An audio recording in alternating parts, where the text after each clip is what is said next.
Please go out with me on the premise of marrying me. All whom I had met through a friend's introduction asked me out on a date. He, who is 3 years younger than me, told me that he had fallen in love with me at first sight. Considering my age and the fact that I had been contemplating marriage, I decided to accept his offer. We eventually got married a year later. My name is Michelle. I'm 34 years old and I work for an international corporation. I've always dreamed of living abroad. My husband Paul, despite being younger, is a natural-born leader and can be described as the dominant one in our relationship.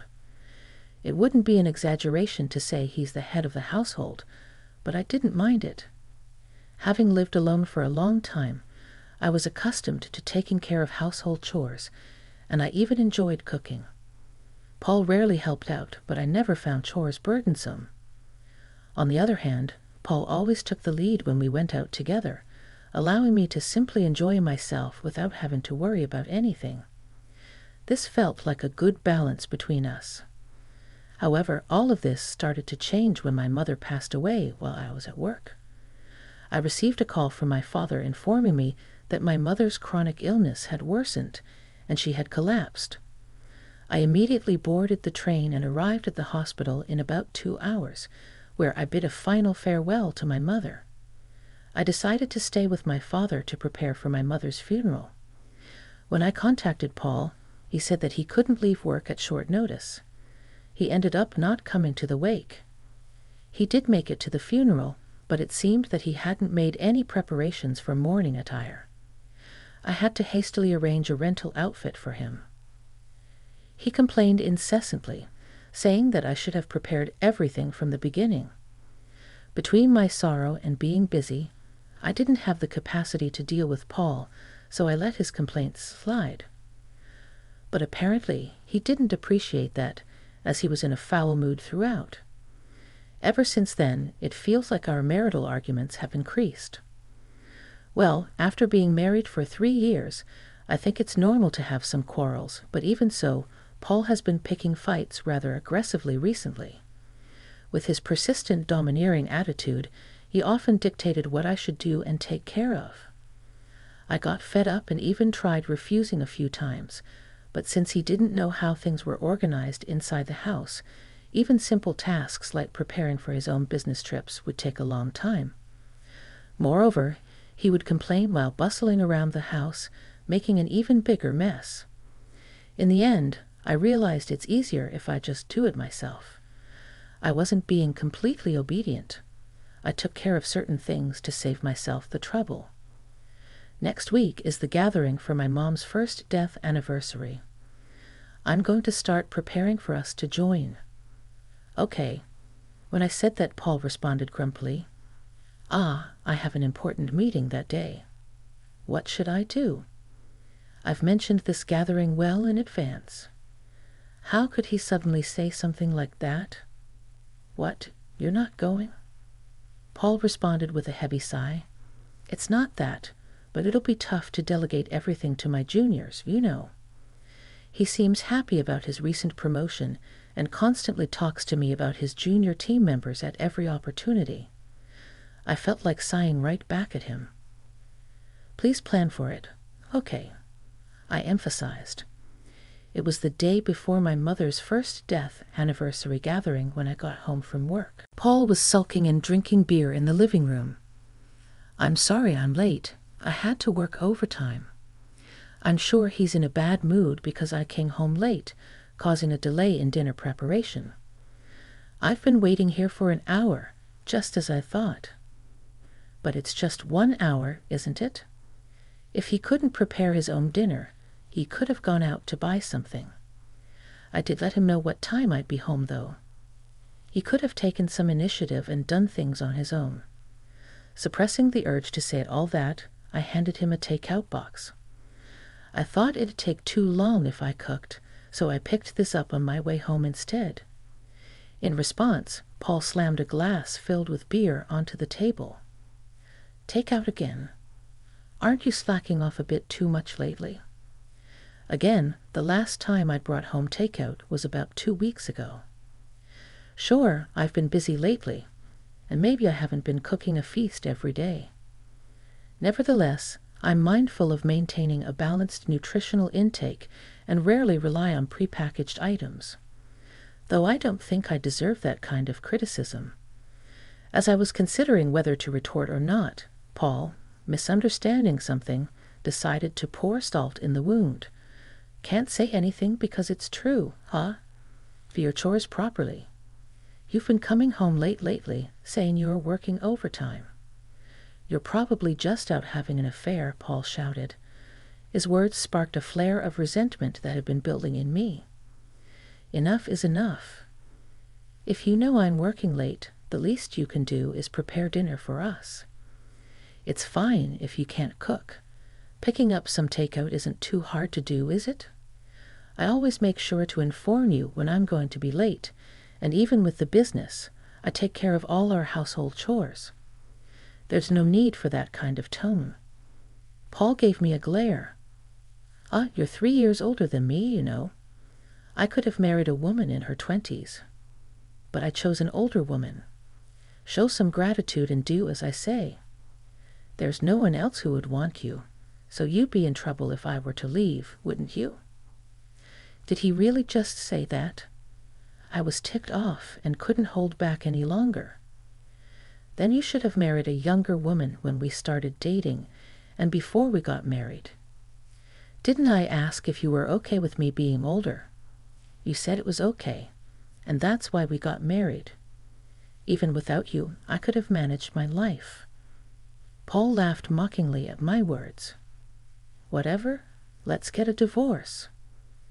With that, Paul took his beer and the take-out box and retreated to his room. We've had our share of arguments, but this was a first. I was done with him. I decided to eat my take-out dinner to calm my nerves. He must have been irritated because he was hungry. That's what I thought as I filled my stomach, but I couldn't settle down. After all, I couldn't believe this was happening the day before my mother's first death anniversary. After some time had passed, I called out to Paul from outside his room. We need to leave by 8 a.m. tomorrow. So I'll wake you up around 7. There was no response, but I could sense that he was awake, though he must have heard me. With those words spoken, I went to sleep. The next morning, when I woke up early, Paul was already gone. The bags I had prepared were still in the room. It didn't seem like he had headed to the gathering without me. Where did he disappear? I called his cell, but there was no answer. There was no response to my texts either. Since there was no other choice, I left a voicemail message and started preparing to head out on my own. I got a hold of Paul while I was waiting for the train at the station. I have to go to my meeting. I can't leave it to my juniors, after all. When I answered the phone and heard only that, I panicked. Wait, what? Hold on. Despite my words, my voice was drowned out by the noise of the train, and the call ended. Overwhelmed by an indescribable mix of anger and resignation, I found myself in a state of stunned bewilderment. Before I could think further, the train arrived, carrying unnecessary luggage for 2. I boarded the train alone. When I arrived at my father's house, my father asked anxiously, "Where's Paul?" My father had been depressed since my mother's passing, and I didn't want to worry him further. I took a deep breath, managed to put on a smile, and said, "Sorry, he got called into an important meeting. He was supposed to come here, but he recently got a promotion, and it sounded like an important meeting, so I told him he should prioritize that." My father nodded, understanding the situation. "I see. He's working hard. It's a shame I couldn't see him, but your mother would understand. Tell him he's always welcome to visit." Those words stung a little, but I managed to keep up my smile throughout the day. There was no contact from Paul, and the night grew late without me reaching out to him either. I planned to stay the night and return home the next day that was originally planned, so I didn't see an issue with not contacting Paul, though it felt like I was acting childish. Maybe I should cook him some hamburger tomorrow, his favorite dish.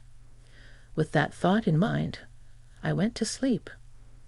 The next day, I left my father's house and arrived home around noon. I wanted to drop my bags off before going grocery shopping. I walked into our living room. As expected, Paul had left dirty laundry sitting around. I sighed at the thought that he still didn't know how to use the washing machine and dumped the left-behind laundry in the washer with my own laundry. Taking a break and returning to the living room, I noticed something on the table. When I got closer, I couldn't believe my eyes. There were divorce papers, which he had already signed. Why? I stared at the divorce papers, bewildered. Is this his way of asking for a divorce? I pulled out my cell phone from my bag. It should be his lunch break around this time. I wasn't sure if Paul would pick up, but surprisingly he did. As soon as I called, "Paul, this divorce paper, what's this about?" On the other end of the line, Paul laughed. "What do you mean?" "What's this about? It's exactly as it looks. I don't need an older wife who isn't going to do household chores. That's why I decided I want a divorce. If I break up with you, I can even remarry a younger woman. At the end of the day, a wife is like a status symbol, right? I can't brag about you because you're older. It's quite challenging when my team members ask me about you, and evading the topic is no easy task." I was at a loss for words. I had nothing to say. "If you don't want a divorce, then start doing your chores properly. I'm coming home as usual today, so don't forget to get some beer, all right? If you don't like that, take the divorce papers to the family court. It's up to you." With that, he hung up. The call ended without me getting a word in. I guess this is what it feels like to be too shocked to speak. Paul probably thought that if he said that, I would comply. I only did the chores. Because I didn't like to ask or beg him to do things, he must have thought all this time that I did it because I didn't want him to leave me. He must have thought I wouldn't stand up to him because he's the dominant one. Being married to a younger husband is sometimes envied, but really, there's nothing notable about it. I often found myself emphasizing the fact that my husband is younger. He's average in looks, average in personality, and earns an average income. There's nothing unique about him, though saying he's younger was just convenient. When we got married, I was worried about the age difference, but now we're both in our 30s, and he's only 3 years younger. If there was a decade or so between us, I might feel more affectionate in it, but it feels bad to be continuously called an older wife when we're practically the same age. I grabbed my bag and headed straight to the family court. When I submitted the divorce papers, I felt a sense of relief. I thought we were getting along fairly well, but that's over now. I can live without Paul. With that thought in mind, I felt a sudden sense of lightness, prompting me to contact my boss and request a few days of paid leave. Thankfully, the busy season at work had just ended. Though he allowed me to take about a week off, since I'm divorced now, I needed to sort out my belongings. I didn't have much stuff to begin with, so cleaning up was a breeze. I took the bigger items to a storage unit, packed my essentials and clothes in the car, and on a whim, I decided to head to a hot spring resort. It seemed to be the off-season for hotels too, so I was able to book a stay at a cheap rate on the spot. I felt the excitement as I drove, as I enjoyed the hot springs and relaxed in my room. My phone rang. "Michelle, I told you to get beer, didn't I? Where the hell are you?" "Ah, it's Paul's usual time to come home." I remembered hearing those words and found it amusing. I'm at a hot spring resort right now. What? A hot spring resort? Why? What's going on? Didn't you say to file the divorce papers? If I didn't agree with you. The flustered image of my ex-husband surfaced in my mind, and my laughter intensified. Hold on, did you actually file it? Of course I did. Why? Why do you ask? It was your idea, Paul. Have you forgotten what you just said a few hours ago?" Then I heard his clearly perturbed voice. "Hey, you're joking, right? When you say hot spring resort, did you mean you went to some spa nearby? If that's the case, I'll pick up dinner, so just hurry back home." I couldn't stop laughing at the sudden, seemingly affectionate tone as he was proclaiming to be a caring husband. It was probably about an hour and a half of driving. There's even an outdoor natural hot spring. It's quite comfortable. I wonder if it will rain cats and dogs tomorrow. Since you're going out to buy your own dinner, I've already taken my belongings out so that you won't have to worry about me coming back. Please take care of yourself." Paul was pleading desperately for me to return, but of course I had no intention of going back. "You're the one who prepared the divorce papers in the first place. Have you forgotten? It was blatantly obvious that you were using the threat of divorce to control me. I told you I could live without you. Now that you've divorced your older wife, you can go find a younger one, whether you can or not. I don't know." Paul was completely silent. It might be none of my business. "But you should probably consider moving out of that apartment too." Finally, Paul found his voice again. "Why should I?"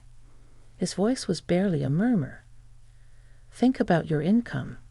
You'll go bankrupt soon if you keep living there. You can't clean, do laundry, cook. You'll have to use a housekeeping service and eat out. Right? That costs money. It would be a problem if most of your salary went into rent. You thought you were the one providing for me, but my salary is actually almost double yours. You were never providing for me. If anything, it was the other way around. Also, you were acting all confident just because one junior came along. But did you know that I have multiple juniors working under me, and even more juniors working under them? I don't usually talk about work because Paul gets moody, but I outranked him in both position and salary. You'd think he'd notice after living together, but it seemed like he was fine finding out for the first time. Perhaps Paul, being the dominant and proud man he is, kept his ego intact by looking down on me. Now that he can't look down on me, he must be feeling defeated. I shattered his pride as payback for all these years. The reason I took care of household chores without complaining, even though you acted like a domineering husband at times, was partly because you were younger and I cut you some slack, and partly because it was too much hassle to ask you for anything. It's not because I needed you to stay with me. I was just taking care of your needs while I was at it with my own chores. So when you said do the chores or re-divorce, of course, I chose divorce. We're strangers now. Goodbye." Then I said all I wanted to say and hung up, feeling refreshed. I enjoyed the hotel's food afterwards. As expected, Paul reached out for reconciliation, but I told him with a smile, "I'm older than you. I'm sure you don't want me back." Presumably he wasn't successful with younger women. Eventually, Paul gave up and moved out of the apartment. I hired a lawyer for the division of assets, demanding more to compensate for the burden of household chores that had been imposed on me until now. Paul, being cheap, didn't hire a lawyer, and so I had the upper hand. With my lawyer, we were able to reach an agreement with favorable conditions for me. By the way, it seems that Paul's only junior had been complaining to others about how poor his leadership was, to the point that he couldn't even consider him a boss. Paul overheard this, and they are currently in the midst of a dispute. He should have known how important it is to take care of your own junior. As for me, I had been offered a position at our overseas headquarters. I had been declining due to the current circumstances and out of consideration for Paul, but I finally decided to take on the opportunity. I'm currently preparing for my transition. I've been causing my father some worry, but we've started practicing video calls so we can keep in touch when I'm abroad. I am content because I'll be able to pursue the job that I have been dreaming of since I was a child. It's time to give it my all. Anyone who works overtime and is slow at their job is just incompetent and should be fired. After that, a problem arose. Who's in charge here?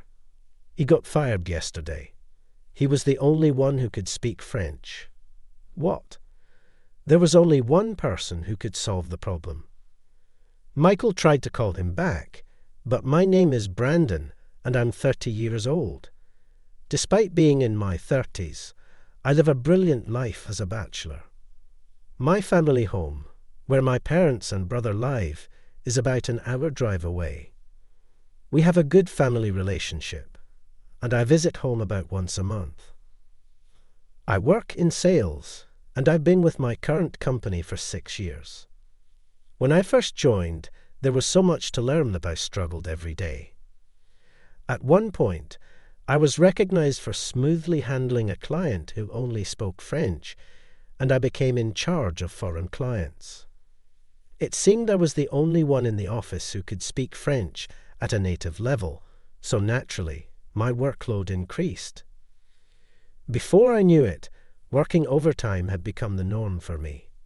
Although physically exhausting, I could keep going because my colleague Jason and others would help out, bring me snacks, and cheer me on. There's nothing I can do to help. I'm sorry you have to bear all this burden. Some coworkers apologized, showing concern for me. The workload was immense, but I felt blessed with good relationships. Knowing that my efforts were helping my colleagues gave me more motivation. In the end, I actually liked my job. One day, as usual, I was working overtime when my manager Michael came to me. "You're working late every day. Don't tell me you're doing it on purpose to increase your overtime pay," Michael said. He was a bit of an eccentric, and even his colleagues tended to keep their distance from him. "I wouldn't do that. It's just that I have so many calls to make that I can't finish during regular hours," I responded. "Do you know what that's called?" "Incompetence," he said, snorting in a condescending manner. "If I could, I'd love to go home on time and just relax," I explained. But my workload was double that of other employees. Additionally, some clients were in different time zones, and it would be rude not to call them during their daytime hours. So, working overtime was inevitable to manage my workload. "I'm sorry, but to avoid causing trouble to other employees' work, please let me continue a bit longer," I apologized politely. Michael left with a click of his tongue. I wondered what Michael was doing so late, but then remembered I was in the middle of work and resumed. The next day, thanks to me, the documents for today's presentation would be ready just in time. "Always grateful to you, Brandon," I heard. "I heard that the presentation you did the other day went well. Great job." Other employees would thank me like this every day. Just hearing words of thanks and praise made all the hard work feel worthwhile. "I'm honored to be of help," I responded. With such positive feedback, I was able to start my workday with great motivation. "Then you should leave on time once in a while. I know you have a lot of work, but remember that taking breaks is also part of the job," Jason advised. Heeding his advice, I decided to leave early for once. Thinking of going home early, I sent a text message to my parents. "Can I come over today? I'm getting off work on time for a change." The reply came quicker than expected. "Of course. It's been a while, so I'll cook your favorite dishes and wait for you." Thinking of having a delicious meal instead of a ready-made one tonight made me even more motivated, and I was able to focus more than usual on my work. I thought I had done enough to not trouble anyone, and when I looked at the clock, it was just past the regular closing time. Quickly preparing to leave, I greeted the remaining employees and was about to exit the company when Michael stopped me. "Leaving now? You always work late, don't you?" he said in his usual sarcastic tone. "Yes, I finished the minimum required tasks for today, so I'll be leaving now," I responded with a smile, not letting Michael's sarcasm bother me. However, Michael didn't seem amused. "Who said you could leave?" he said, and I heard the sound of papers falling. Michael had knocked all the documents off my desk. "Whoops, my bad," he said, grinning. "Seems like my hand slipped." Looking at Michael's face, it was obvious he did it on purpose. "Oopsie, I accidentally stepped on them," he continued, deliberately stepping on the fallen documents, and left with a loud, crude laugh. I was genuinely worried and quickly started picking up the papers. Employees who had witnessed the whole thing helped me, and we managed to gather all the documents, but it was clear they needed sorting as various papers were mixed up. "We'll handle this. Brandon, just go home, man."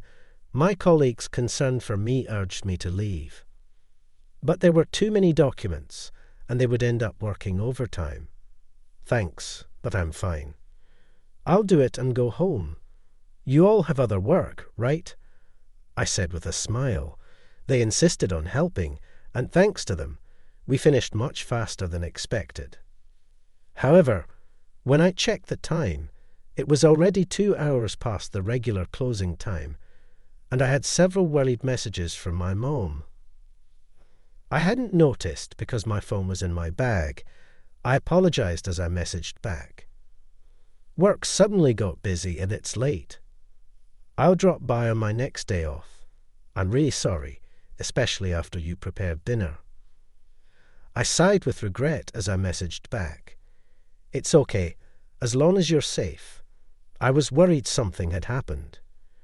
"Come by any time," my mom replied. Reading my mom's reply, I felt a bit calmer and headed home.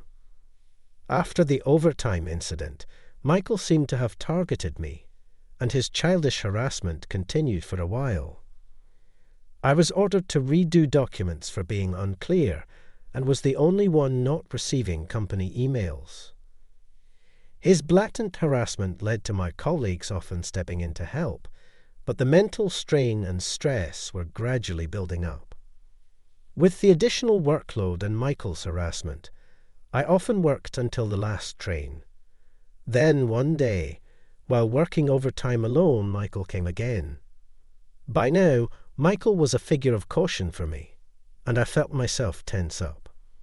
"What is it? What do you mean?" I asked, and Michael's usual condescending tone came through. "Do you even realize how incompetent you are, just scraping off overtime pay?" He said. "I apologize. I'll leave now," I said, starting to prepare to leave. "No, there's no need for you to come back," Michael said with a laugh. "What? Anyone who stays late and is slow at their job is just incompetent and shall be fired." Suddenly confronted with this, I stood there unable to grasp the meaning of Michael's words. "What do you mean?" I managed to speak, my voice strained, and Michael laughed as if pleased. "I mean incompetence is a nuisance. You don't have to come back, you're fired. Don't make me say it again." Michael left the company with a loud, unpleasant laugh. "I'm fired," I muttered to myself, left alone. After sitting dazed in the office for a while, I realized I had missed the last train and had to take a taxi home. As I looked out of the car window, I thought about the tasks I had to do tomorrow. I need to prepare the contract for ABC Corporation and the presentation documents too. I have to stay late tomorrow, so I can't miss the last train. Is it an occupational habit? Without realizing, I started organizing my tasks for the next day in my head. Then it hit me. "Oh, that's right. I got fired," I muttered, looking at the moon. The taxi driver asked me to repeat. "It's nothing," I replied with a forced smile and got out of the taxi at my house. I was so drained that I just collapsed onto my bed as soon as I got home. I was so mentally exhausted that, unusually, I woke up before my alarm clock went off. I usually get up at 7 o'clock a.m., but it was only 5 o'clock a.m. when I checked the time. I tried to go back to sleep, but Michael's words, "You're fired," kept echoing in my ears, preventing me from sleeping. I knew I had to start looking for a new job, but it wasn't easy to just move on, so I just lay there under the covers. As time passed, how much time had passed? I realized my phone had been ringing continuously. I picked up the phone, and it was a colleague, but I didn't feel like answering. I gently placed the phone back down. It was past 10 o'clock a.m. when I checked the time. I hadn't noticed it was bright outside as the curtains were closed. I wondered what my colleagues thought about me being fired. Were they angry? Were some of them happy? Was I as incompetent as Michael had said? The incident had broken my spirit, and I could only think negatively. I have been so devoted to my job, more than I realized. Even when I was a newbie, running around to the point of nearly breaking down, I had never felt this low. Lost in my thoughts, I was startled by the sudden ringing of the doorbell. Who could it be? I slowly got up and peered through the door's peephole, and it was my father. I was momentarily surprised and hesitated to open the door. Then the doorbell rang again. With trembling hands, I slowly opened the door, and my father smiled upon seeing my face. What kind of face is that? At those words, tears started flowing, and before I knew it, they were streaming down my face. "I'm coming in," saying that my father entered, holding a plastic bag. Seeing me in my wrinkled suit, he lifted the bag he was holding. "Want to eat? You probably haven't eaten anything, right?" So, my father knew. I felt so pathetic. He entered the room and opened the curtains immediately. Perhaps it was because I had been in a dark room for a while. The sunlight felt unusually bright, perhaps brighter than usual. The company called. They said you weren't answering your phone, so they contacted our home. What happened? I explained the whole situation to my father. He listened, nodding along as I spoke. "So, what do you want to do now?" asked my father. I was unable to gather my thoughts and could only hang my head. What should I do now? What should I be thinking? How should I act? Seeing me like this, my father began to speak. Don't deny yourself just because others do. What's important is not what you should do, but what you want to do. People's words can sometimes be sharper than a blade, right? But don't let such people mislead you about your own worth. Nobody can truly determine another person's value. You've done well. Stand tall and be proud. Hearing my father's words, I found myself crying again. My father patted my back reassuringly. "Let's have some food. It's your mom's cooking. If we don't eat, I'll get scolded by her." The thought made me chuckle a little. I had finally managed to smile. I ate the meal prepared by my mother with my father. Her cooking was as delicious as ever. I had lost my appetite since yesterday, but once I started eating, I was surprised at how hungry I actually was. Hunger doesn't let the mind focus. Forward for now. Just eat well and rest. Things will surely look up.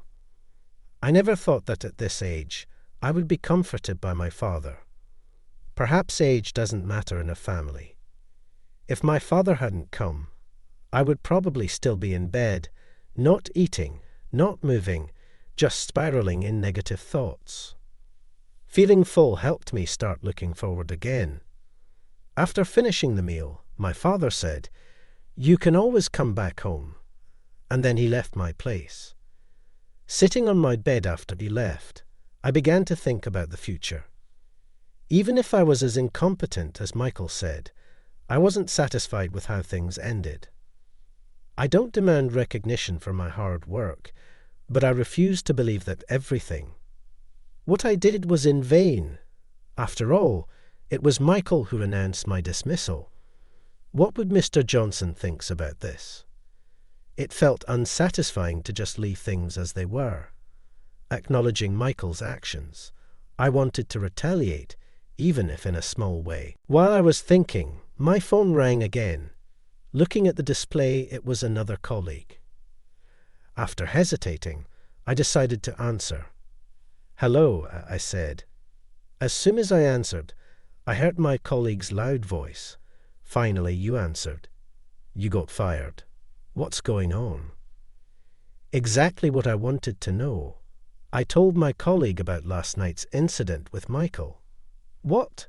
That's crazy, Michael." "You should have talked back," my colleague responded, strangely indignant on my behalf.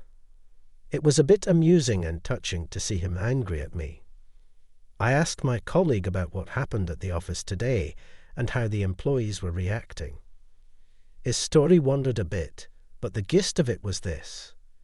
In the morning assembly, a few employees noticed my absence and were discussing contacting me when Michael overheard and laughed, saying I was fired.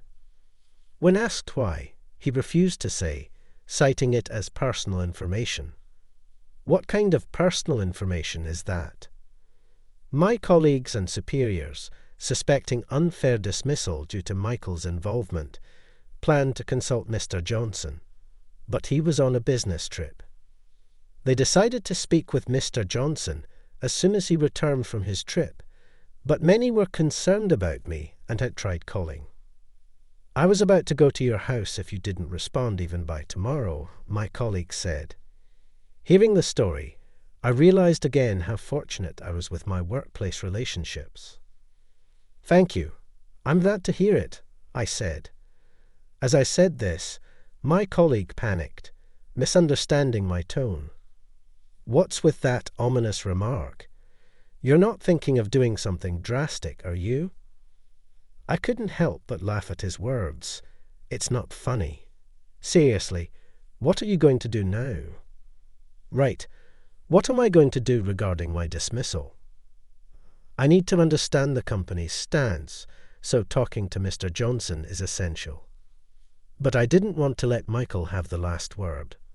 While thinking, something occurred to me. What's happening with my work? Yesterday, I left work without finishing my tasks. There were documents I was supposed to use. Today, I feel irresponsible, but I'm curious to know what happened. Well, actually, I wanted to talk to you about that too. The documents we were supposed to use today, you had mostly prepared them, right? My colleague asked. All that was left was a detailed part of the contract translation into French. Other employees were trying to complete it, but then Michael suddenly said, "I'll do it." Hearing this, I was surprised. Michael was known for pushing work onto others, but never doing it himself. So Michael ended up doing it. It was finished just in time, and we hastily sent it to the client by email. But remember that time when Michael did a translation, and it was a mess? We were also worried. Previously, Michael had claimed, "I can handle French," and prepared a contract in French, but it resulted in a complaint from the client. This was before I joined the team, so I hadn't seen it myself, but long-standing employees told me it was a big issue. And that worry became a reality. My colleague explained what happened today. It seems like something like this happened. "Michael, there's a call from a foreign company." I could only catch your name but couldn't understand the rest. "Sorry, should I transfer the call to you?" "Come on, learn to speak French." "Just transfer it," Michael said. He answered the call and said in poor French, "Hi, I'm Michael. How are you?" "One more time," the caller requested. Again, is that even real French? Michael hesitated. "Why angry contract?" "What?" Sorry, hello." He spoke in what seemed to be French, but then he said they hung up. "What did they say?" I asked. "Oh, they said they wanted to contract." "No problem," Michael replied. But later, another call came in. The client was furious. saying the contract was so poorly done, it was unacceptable. That contract had been prepared by Michael, and French. My colleague interrupted. Who's in charge of this? Get them to solve it. He got fired yesterday. He was the only one who could speak French, my colleague explained. I sighed after hearing my colleague's explanation. I haven't seen the contents of the contract, but the fact that they're so upset is proof that it must have been pretty shoddy. And Michael's handling of it just made things worse. It feels like pouring gasoline on the fire. It must have been tough. I'm sorry, my colleague said. It was my job, I replied. I couldn't think of anything else to say. I wondered if there was anything I could do, but then I remembered I was no longer in a position to be involved. I realized my dismissal was causing trouble for my colleagues. I was plagued with guilt. It's not your fault, Brandon. Your workload was already too much. It's our responsibility too for not being able to support you. Actually, is it Michael to blame? I felt comforted by my colleague's words and found myself wanting to return to the company. Even if I decide to leave, I still want to talk to Mr. Johnson, I said. According to my colleague, Mr. Johnson would be back from his trip in 2 days. I decided to prepare what I would discuss with him. For now, I needed to collect my belongings from the office. So I informed my colleague that I would be coming by tomorrow. He said he would let the supervisor know, and we ended the call. The next day, I went to the company to get my things. Despite being familiar with the route from years of commuting, I felt nervous. Today, when I arrived at the company, my colleagues gathered around, showing their concern for me. I'm sorry I couldn't be of help, Jason said, looking frustrated. I told him that it wasn't his fault and assured my colleagues that I was fine. When I mentioned I came to collect my belongings, their expressions turned complex. They seriously considered if there was any way for me to return, showing that they valued my presence. While talking, Michael approached and looked displeased upon seeing me. Why are you here? This area is restricted to authorized personnel only, Michael said. I just came to collect my belongings that I left here. I'll be leaving soon, I replied. As I headed towards my desk, Michael loudly called out from behind, "Good timing. Take responsibility for your work before you leave." I turned around at that line. Could he be trying to pin yesterday's incident on me? What do you mean? I asked. As I asked, Michael smirked. Your half-finished contract caused an uproar with a foreign client. Take responsibility, Michael said, oblivious to the appalled expressions around him. He continued to blame me, and I wondered how far he would go to cause trouble, just as my anger was reaching its limit. Enough already. A familiar voice spoke, and I turned to see Mr. Johnson standing there. Mr. Johnson, the employees were also surprised to see him.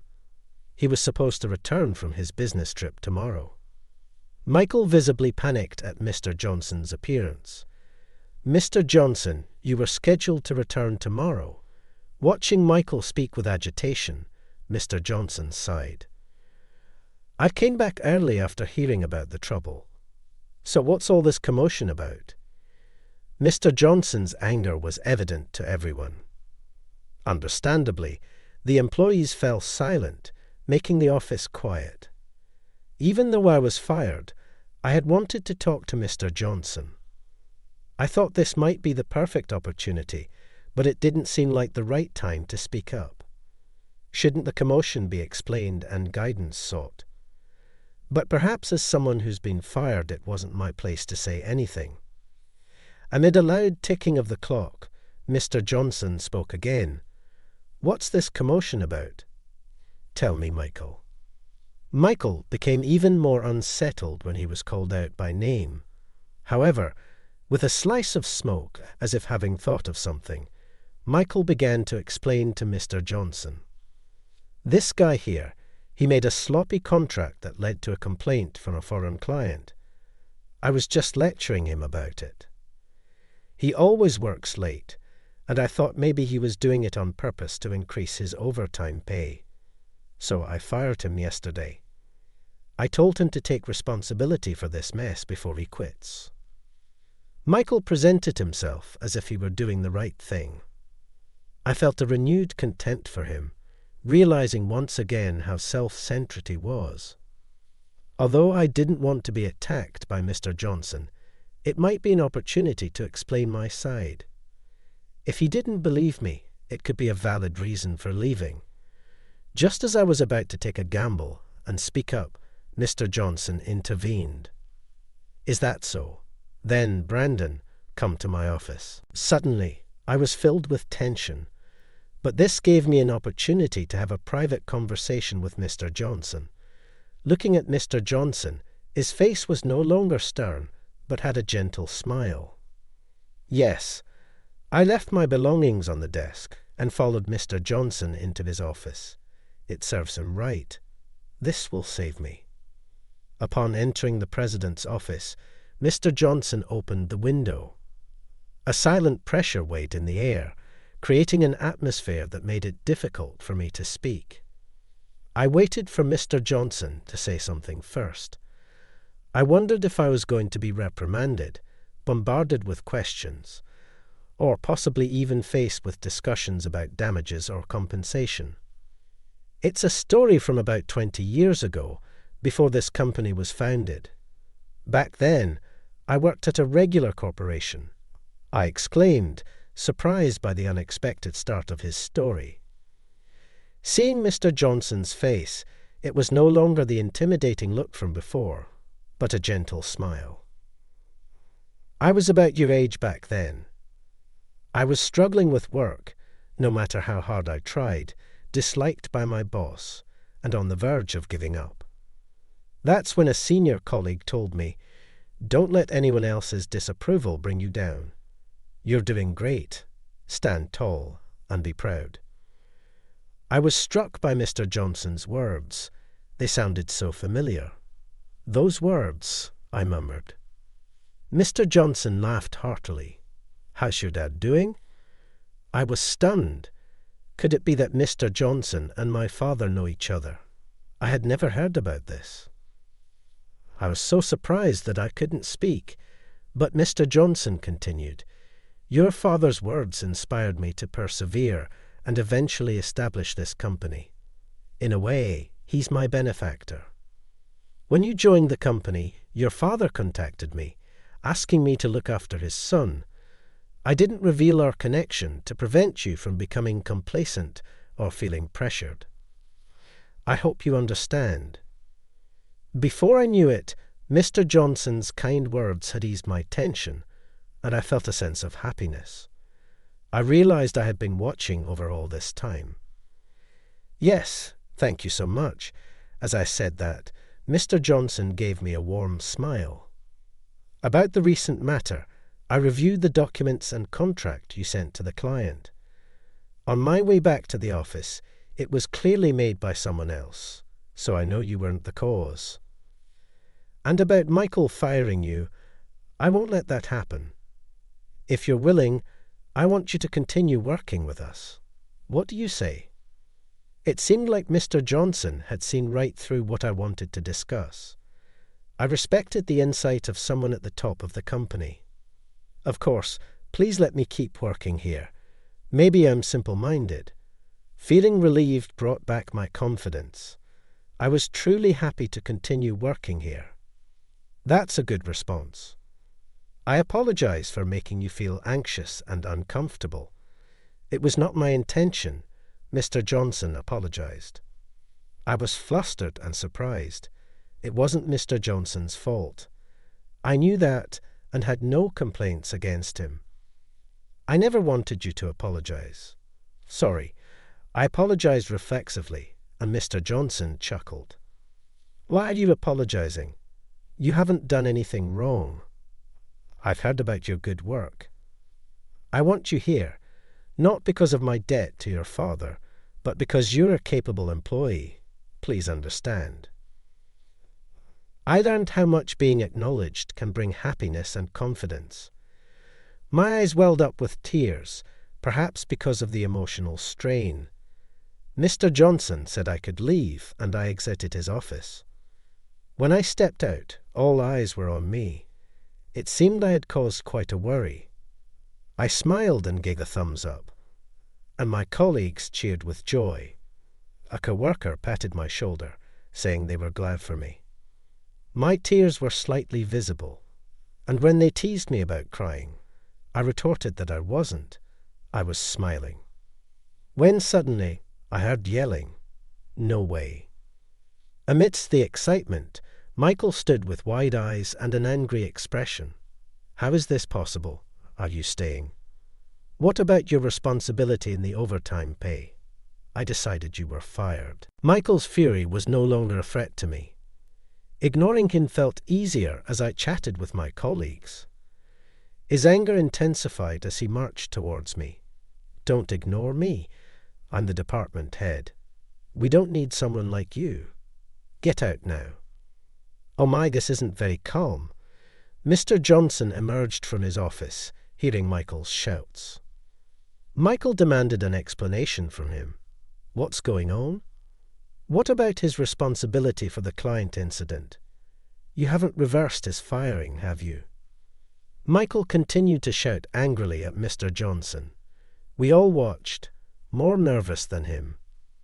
You don't have the authority to fire an employee, and wasn't it you who messed up the contract? Mr. Johnson spoke calmly, halting Michael's momentum. Silent and head down, Michael began to tremble. I don't understand what you mean. I didn't do anything. I'm not involved, still trying to deny it. At this point, his audacity was impressive, but not enviable. He desperately didn't want to admit his fault. As Michael denied it, I wondered what Mr. Johnson would say. Then, surprisingly, another employee spoke up. That contract was made by Michael. I'm sure, to my surprise, one of the employees started to testify, leading the way. Other employees also started testifying. I heard Michael ordering the contract to be sent by email. I heard Michael trying to communicate with the client in French, which he couldn't speak properly. I heard it too. It was clear from the conversation that it wasn't going well at all. Michael was taken aback by the successive employee testimonies, but when he shouted, "Shut up!" everyone fell silent. It was remarkable how much disdain he had garnered as a professional, and it was questionable how someone like him could be a department head. I felt a newfound closeness to Mr. Johnson, and considered asking him about it later. Michael, why don't you just accept it gracefully? You're making a bad situation worse. As I said this, Michael turned beet red with anger. It was nothing but a tantrum, and he kept insisting he was not at fault. But Mr. Johnson put an end to this blame-shifting plan. However, we have surveyed footage and computer data history that clearly show your involvement. So, no matter what you say, you're fired. Struck by the final blow, he fell silent and froze for a moment. And then Michael crumbled to his knees. Finally, he was quiet. He muttered in a low voice, sweating profusely. This wasn't supposed to happen. You'll receive a formal notice later. Go home for today. Eventually, Michael gathered his things and left dejectedly. Thus, the matter was concluded. Afterwards, Michael was fired. It turned out Michael was a distant relative of Mr. Johnson, and Mr. Johnson had been asked to look after him because Michael couldn't hold down a job. Michael had been taking credit for others' work and got promoted to department head. Mr. Johnson admitted it was his responsibility for not seeing through it and expressed his need for self-reflection.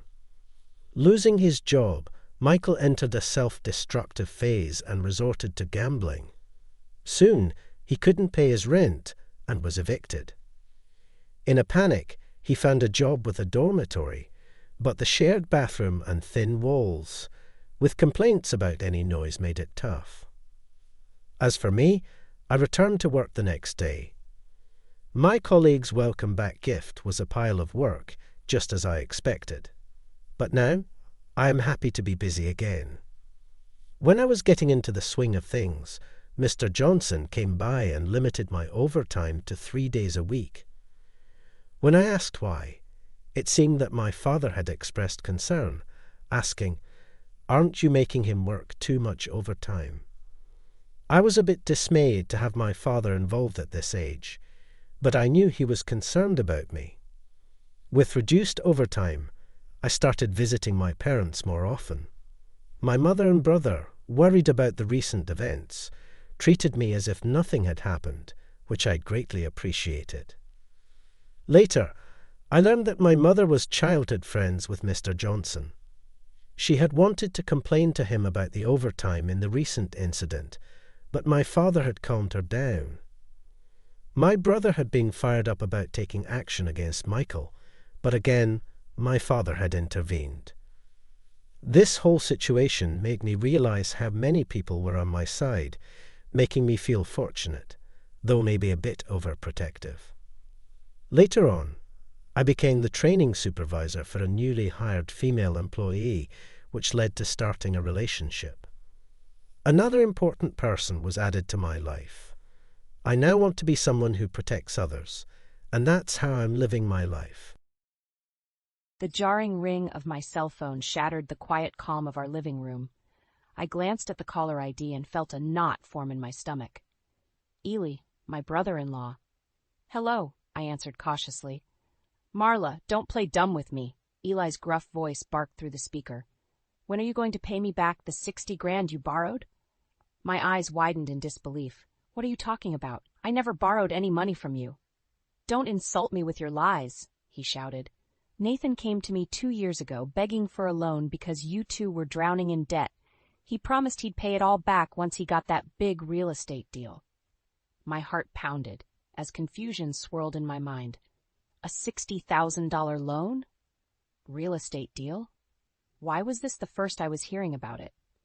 "Ellie, I don't know what you're talking about, but Nathan and I are certainly not drowning in debt. There must be some misunderstanding." A bitter laugh crackled through the phone. "Misunderstanding? You ungrateful."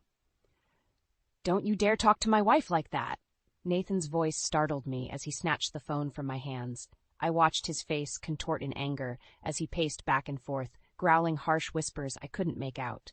The veins bulged from his neck as he argued fiercely with his brother. My mind raced to make sense of Eli's wild accusations. Had Nathan really taken out a massive loan without telling me? And what debt was he talking about? As far as I knew, we were doing fine financially, a little tight with the housing market dip, but nothing unmanageable. Right? Doubt crept in as I replayed the past few months. Nathan's suspiciously long work hours, the hushed phone conversations whenever I entered a room, our dwindling savings that he always blamed on expenses. I shuddered, feeling like I didn't recognize the man I loved anymore. Nathan abruptly ended the call, his face flushed red. He ran his fingers through his hair, letting out a frustrated exhale. "What's going on, Nathan?" I asked, unable to hide the slight tremble in my voice. "Did you really take out a loan from Eli?" He avoided eye contact, his jaw tightening. "It's complicated, but you don't need to worry about it." "The hell I don't!" I snapped, surprising both of us with my outburst. "Eli made it sound like we're drowning in debt, and you've been lying to me about money troubles." Nathan finally met my gaze, his eyes a swirling storm of conflict. "Marla, you've got to trust me on this, okay? I'll handle it." I opened my mouth to protest, but he gently placed his finger on my lips, forcing a weak smile. "Everything will be fine, I promise." He leaned in and kissed my forehead before grabbing his jacket and keys. "Where are you going?" "Out," he muttered without explanation, heading for the front door. I watched helplessly as he left our home, slamming the door behind him. Doubts and suspicions swirled violently in the pit of my stomach. Who was this person I'd married, and why did I feel like I was surrounded by lies? I spent a restless night, staring at the ceiling, replaying Eli's biting words in my head. A $60,000 loan? How could Nathan have racked up that kind of debt without my knowledge? As the sun peeked through the curtains, I heard the front door creak open. Feigning sleep, I listened to Nathan's heavy footsteps and the muffled thud of his jacket hitting the floor. I rolled over, my eyes catching sight of the weary slump in his shoulders as he entered the bedroom. "You're home late," I said flatly. Nathan flinched, clearly not expecting me to be awake. "Yeah, had to work overtime on this new property listing." Lies. That's all I'd been hearing from him lately. My jaw clenched as I studied the dark circles under his bloodshot eyes. "We need to talk about what Eli said." "Marla, it's nothing," he grumbled, avoiding eye contact as he loosened his tie. "My idiot brother has never been able to mind his own business." "Then explain it to me," I shot back, anger bubbling up. "Explain these mysterious debts and a $60,000 loan you apparently took from him behind my back." Nathan whirled around, his eyes flashing with rage. "Because it's between me and him, all right? You weren't involved." "We're married, Nathan," I shouted, jumping out of bed. "When did you decide anything involving that kind of money wouldn't involve me?" His face softened slightly as he opened his mouth to respond. But I wasn't finished. "And that's not even the worst part," I seethed. "The absolute worst is you lying to me this whole damn time." Nathan winced as my words struck a nerve. "I haven't been lying. Oh, yeah?" I stalked over to the dresser and yanked open the drawer, rifling through it until I found the bank statements. "Then how about explaining these?" I shoved the documents into his chest, pointing at the dwindling numbers that told a very different story than his "everything is fine" platitudes. "Our savings account is getting drained every month, and you keep telling me it's for bills or expenses for work."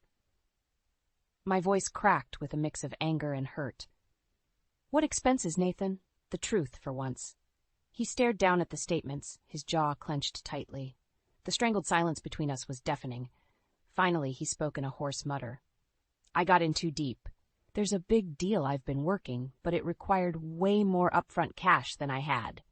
He dragged a hand down his face warily. "I took the loan from Eli to cover it, telling him I'd pay him back once I landed this property." "And you couldn't tell me any of this because—" I folded my arms, raising my eyebrows expectantly. Nathan sighed heavily, plopping down on the edge of the bed. "You've been so focused on your career and wanting to start a family soon, I didn't want to disappoint you or add even more stress." My body went rigid as his words washed over me. More lies. Flimsy justifications for keeping me in the dark. Disappointment burned through me like acid. How had the devoted man I fell in love with become such a stranger? I fixed Nathan with a cold stare. "Get out!" His head snapped up, eyes widening in shock. "Marla, wait, please." "Get out of my house," I repeated slowly, my voice dripping with venom. "I can't even look at you right now." For a beat, Nathan looked like he might protest. But something in my expression must have convinced him otherwise. With slumped shoulders, he silently retrieved his jacket and walked out the door, leaving me alone with my swirling storm of rage and anguish. The deafening silence that filled our home after Nathan left was suffocating. Part of me wanted to believe his lies, to cling to the man I thought I knew. But the gut-wrenching truth hung heavy in the air. My husband had betrayed my trust in the worst way. I slouched on the couch, my head in my hands as I fought back tears. I couldn't keep living oblivious and naive while he squandered our future. It was time to take action. Grabbing my laptop, I logged into our bank accounts, my heart sinking with each new statement I pulled up. The numbers didn't lie. Huge sums were being siphoned out every month into some unknown void. Just then, my phone buzzed with a text notification from Eli. "We need to talk, face to face. I'll swing by this afternoon." I didn't bother responding, knowing this confrontation was inevitable. I spent the next few hours gathering any other evidence of Nathan's deception. Credit card statements, suspicious numbers frequently called from his phone, reports of unusual cash withdrawals from various ATMs. By the time Eli arrived, I was sitting amidst a storm of incriminating paperwork, my mind swirling with anger and disbelief. Eli barged in without knocking, his face set in stern determination. "Marla, He froze, taking in the documents scattered around me. "What is all this?" "Proof," I stated flatly, gesturing for him to sit down on the couch. "Proof that my husband has been lying to me about everything. Money has been disappearing from our accounts for months, maybe even years. As I launched into a detailed recounting of Nathan's excuses and evasions, Eli's expression morphed into seething rage. "That lying sack of shit," he growled, slamming his fist on the coffee table. "So he really took that loan from me under false pretenses?" What was his excuse? Why did he need $60,000 from you?" I demanded. Eli let out a bitter chuckle as he shook his head. "Get this.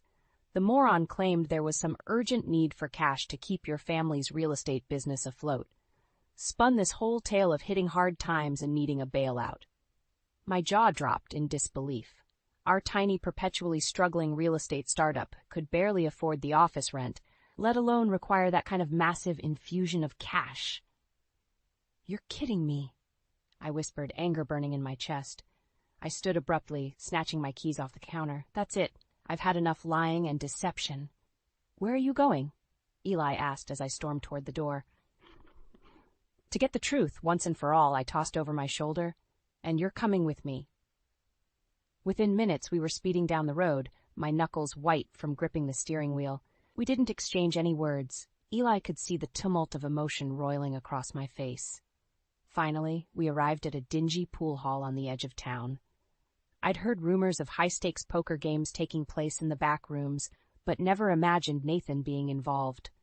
I shoved open the doors and marched inside, scanning the dimly lit room with narrowed eyes until I spotted a familiar frame hunched over the billiards table. "Nathan." "You lying piece of shit!" I screamed, causing every head to snap in our direction. Nathan whirled around, his eyes widening in shock and fear. In that moment, I saw the man he truly was, not the partner I devoted my life to, but a selfish coward willing to gamble away everything we'd built. I stormed toward him, Eli hot on my heels as the other patrons shrank back. "You've got some explaining to do, asshole," Eli growled, cracking his knuckles menacingly. "And you better not leave out a single goddamn detail." Nathan opened his mouth, but no words came out. He simply stared back at us, pale and trembling as the walls closed in. The look of sheer terror on Nathan's face should have given me some perverse satisfaction. But as I stood there, fists clenched and chest heaving, all I felt was a hollow ache of betrayal. "Well?" Eli barked, taking a threatening step forward. "You gonna explain yourself, little brother, or am I gonna have to beat it out of you?" Nathan's Adam's apple bobbed as he swallowed hard. His gaze flickered around the hushed pool hall, seeming to realize there was no escape from this reckoning. I messed up, okay?" he stammered, holding up his hands defensively. "I got caught up in some bad business deals that put me in the hole financially." My eyes narrowed to slits. "So you lied and took $60,000 from your own brother to cover your ass, and then kept lying to me about all of it?" Something flashed in Nathan's eyes. Was it shame? Remorse? I couldn't tell, and quite frankly, I didn't care anymore. "The loan was just supposed to be temporary," he insisted, desperation creeping into his voice. "I was going to pay Eli back once this big property deal went through, but things spun out of control." "Out of control?" I scoffed derisively, shaking my head in disgust. "Our bank accounts were getting drained every month from gambling debts and whatever illegal crap you were pulling in these sleazy underground games." Nathan opened his mouth, but I silenced him with a raised hand. I'd heard enough lies to last a lifetime. Reaching into my purse, I pulled out the thick stack of documents I'd gathered, statements, histories, and photocopies cataloging Nathan's astounding web of deception. "This," I shoved the papers against his chest, my voice trembling with rage, "is everything I've uncovered about your disgusting betrayal, every filthy secret, every repulsive lie you told me." With a sinking feeling, Nathan thumbed through the evidence, his face paling as the magnitude of his misdeeds was laid bare. "Marla, I can explain." "Save it," I spat. "I'm done listening to your pathetic excuses." From the corner of my eye, I noticed the other pool hall patrons shifting uncomfortably, wanting no part of this messy confrontation. Good. I wanted them to see the lying, cheating scumbag I'd been married to. Eli stepped up beside me, cracking his knuckles ominously. "So what's it going to be, Nathan? You going to come clean about how big of a dirtbag you've been?" Panic flickered across Nathan's face as he looked between us helplessly. "Please, just give me one more chance. I can fix this, I swear." Something inside me snapped at his sniveling pleas. Winding my arm back, I let loose a slap that cracked across his cheek with a resounding smack. "You already had your chance, you selfish prick," I shouted, poking him hard in the chest. "Now it's time to pay up for every dollar and every lie." Hot tears stung my eyes as I glared at the man I once loved, the person I naively hitched my entire future to. Eli was right. He was a lying sack of shit, not even worthy of being called family. Nathan cradled his reddened cheek, his eyes filled with a childlike fear. The air was thick with tension as we reached an impasse, the ultimatum hanging perilously. "Well," Eli growled, flexing his thick arms menacingly, "you gonna start talking and make things right? Or do we got a problem here?" My heart pounded against my ribs as Nathan's gaze met mine, silently pleading for some shred of mercy or understanding. But there was nothing left to salvage. He was on his own now. Over the next few days, I operated in an enraged haze, making preparation after preparation for the inevitable confrontation. I invited a few of our closest mutual friends over under the pretense of a peacemaking dinner between Nathan and Eli. Little did Nathan know it was the setup for his grand unveiling as a liar and a cheat. When he arrived that evening, looking sheepish and apprehensive, I greeted him with hollow politeness. The others chatted and made small talk over drinks in the living room, blissfully unaware of the storm brewing. As dinner commenced, the atmosphere thickened with tension. I noticed beads of sweat forming on Nathan's brow as he kept shooting nervous glances between Eli and me. "So," our friend Mark spoke up after an uncomfortable lull, "what's really going on here? We all know you two have beef." I exchanged a loaded look with Eli, who gave an almost imperceptible nod. "Showtime." Clearing my throat, I fixed Nathan with an icy glare. "You want to know what's going on?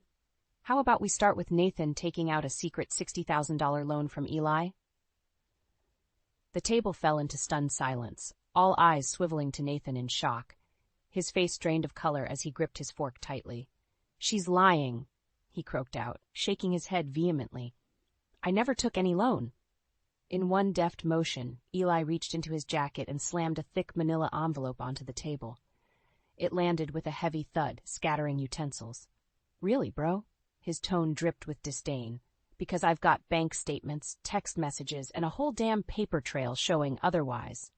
With trembling hands, Eli extracted the stack of documents, letting them flutter out as undeniable proof. My chest tightened as I watched the realization wash over our friends' faces. The confusion, the disbelief, the dawning horror at the depths of Nathan's betrayal. "No." Angela, my closest friend, whispered as she stared at the paperwork. "How could you, Nathan? Your own family." His expression contorted with panic as he scanned the incriminating evidence surrounding him, the cornered prey with nowhere left to run. "It's not what it looks like, I swear," he pleaded, looking around the table desperately. "I was going to pay him back. I got in over my head with this real estate deal." "Cut the shit, Nathan!" Eli roared, slamming his fist on the table and making everyone jump. "We all know you've been blowing cash on underground gambling and God knows what else." My heart twisted as hurt flickered across Nathan's face. "You told them?" "I told them the truth," I spat, anger reigniting. "The truth about how you've been lying, stealing, and gambling away our future to fund your pathetic addiction." Something dark flickered in Nathan's eyes as his expression hardened. "You're one to talk about addiction, Marla. Ever consider you're just a nagging, controlling bitch who can't handle?" The crack of my palm across his cheek reverberated through the deathly silent room. A collective gasp rippled from our friends as Nathan cradled his reddened face, pure venom in his glare. "Don't you dare talk to my wife like that, you piece of garbage!" Eli snarled, rising to his feet menacingly. The tangy metallic scent of blood filled the air. Whether Nathan's lip was split or from my stinging hand, I couldn't tell. All I knew was my body thrumming with adrenaline and fury as the avalanche finally crashed down. "Get out!" I hissed through gritted teeth, unable to even look at Nathan anymore. "Take your shit and get out of my house!" For a long, tense moment, Nathan seemed to contemplate digging in, arguing, fighting against the tide. But faced with Eli's imposing figure and our friends' disgusted stares, he had no choice but to slink away in disgrace. One by one, my friends filed out in silence, leaving just Eli and me amid the debris of shattered illusions. As I sank numbly onto the couch, the gravity of what had occurred washed over me in waves. Every duplicitous act, every egregious lie had been laid bare, and yet, rather than the catharsis or relief I expected, all I felt was a bone-deep weariness. Eli squeezed my shoulder gently as I stared off into the distance, unsure what lay ahead. But at least now, the truth was inescapable. The hours and days following that disastrous dinner blurred together in a muddled haze. Nathan made feeble attempts to reconcile, leaving pathetic voicemails and texts that I instantly deleted without listening. I was done being manipulated by his lies. My friends rallied around me, offering steadfast support and shoulders to cry on when the anguish became too much. Angela, in particular, was a rock, spending long nights on my couch as I raged, sobbed, and spilled out the depths of Nathan's deception. "I can't believe I was so blind," I whispered hoarsely one evening, clutching a glass of wine like a lifeline. How could I have not seen what a despicable person he really was? Angela squeezed my hand, her eyes glistening with compassion. "That's what con artists do, Marla. They become experts at hiding their true nature from even those closest to them." I winced at the harsh truth in her words. Con artist? It left a sour taste just thinking about Nathan that way. As the initial shock wore off, red-hot fury consumed me. The pieces were finally falling into place. His constant business trips and odd hours, the drained bank accounts and mounting debts, his panicked desperation when I uncovered the loan from Eli. It was all to cover up his spiraling gambling addiction and illicit activities. When the anger became too overwhelming to contain, Eli was my release valve. We would meet for drinks or hash it out over the phone, raging about what a pathetic, sniveling coward Nathan had become. "He's going to face consequences," Eli growled one night, slamming his fist on the bar with emphasis. "I don't care if I have to take his ass to court and garnish every paycheck. He's going to pay back every last cent with interest." My own demands went even further than just financial restitution. I wanted reparations for the emotional and psychological torture Nathan had put me through. Unbidden images would flash through my mind. Nathan sneaking out at odd hours, him huddled over a smoky poker table surrounded by seedy thugs, blowing our hard-earned money in reckless bets. The enormity of his selfish betrayal made me feel physically ill. I began compiling a case to present to my lawyer, documentation of secretive bank transfers and cash withdrawals, incriminating text messages with his gambling buddies, proof that his ludicrous business expenses were actually losses covered up. With each new discovery, my rage toward Nathan calcified like hardening cement. This was so far beyond simple indiscretions or mistakes. This was a systematic, premeditated campaign of fraud and deception against me, his wife, his supposed loved one. I wanted to ensure Nathan's lies finally caught up with him in the most publicly humiliating way possible. My ambushes continued in front of friends, family, anyone who would witness his hollow, groveling attempts to win me back. I'd calmly present the latest piece of damning evidence, watching his face go bloodless with panic. "Is this the kind of man you want to be defended?" I asked coolly during one such confrontation at Eli's house, holding up bank statements with thousands embezzled. A common criminal who stole from his own family? Nathan opened and closed his mouth like a gasping fish, sweat beading on his brow as our gathered loved ones stared at him in revulsion. I made mistakes, but I can change," he stammered desperately. "We can rebuild the trust, just give me one more chance." His words trailed off as I fixed him with a look of pure, unbridled disgust. "You've had more than enough chances, Nathan. Now it's time to face the consequences of your sickening choices." With trembling hands, Eli produced a bound stack of papers, a comprehensive record of every cent Nathan owed, all the debts and losses totaled into a staggering lump sum. "This is your path to making amends," Eli stated, his voice dripping with disdain as he shoved the documents into Nathan's chest. "Either you square up and start paying, or I take you to court and legally garnish every dime to your name." An oppressive silence hung in the air, punctuated only by Nathan's shuddering breaths. His eyes darted between Eli, me, and the paperwork, the weight of the ultimatum visibly crushing him. Finally, after what felt like an eternity, he met my gaze with those same wounded puppy dog eyes that had melted me 1,000 times before, but not this time. "Please," he croaked out, a broken, pitiful whisper. I crossed my arms, shaking my head slowly as an adamant chill froze over my expression. "You had your chance," I said flatly. "It's over." And with that, the last withered vines of love and trust I'd clung to for far too long finally unraveled, leaving only the cold, hard truth. Nathan was nothing but a selfish, pathetic liar who deserved to reap the most agonizing consequences for shredding me to pieces. With Eli's steadfast support, I launched a full-scale legal assault against Nathan. No more hollow threats or impassioned rants. It was time to hit him where it hurt most. His wallet. I filed for divorce first, seeking not only a dissolution of our sham marriage, but also compensation for the incredible emotional and financial trauma he'd inflicted. My lawyer was a ruthless barracuda who smelled blood in the water. "With the mountain of evidence you've provided, we have a very strong case against your husband for fraud, embezzlement, and gross financial malfeasance," she stated matter-of-factly as we strategized our attack. Before Nathan could so much as blink, the divorce papers were delivered along with the monetary demands, every cent of Eli's original loan, plus additional punitive damages for pain and suffering. Needless to say, Nathan didn't take it well. "Are you out of your goddamn mind?" he shouted at me during one heated exchange, spittle flying. "You're trying to financially cripple me for the rest of my life." I crossed my arms, unmoved by his sputtering outrage. "I'm simply pursuing appropriate legal reparations for your egregious betrayals, Nathan. I think I'm more than entitled after you stole from me and destroyed our marriage with your lies." His face mottled red with impotent rage as my words struck a nerve. "You self-righteous bitch, like you're so innocent in all this." "I'd watch it if I were you," Eli stepped in, shoving his bony finger into Nathan's chest. "Keep running that mouth and see how much worse the financial penalties get." Nathan looked ready to swing at his older brother, hands balled into tight fists. But then his shoulders slumped in resignation, maybe finally realizing the futility of his situation. While the divorce proceedings trudged along, Eli and I kept piling on the pressure from every angle.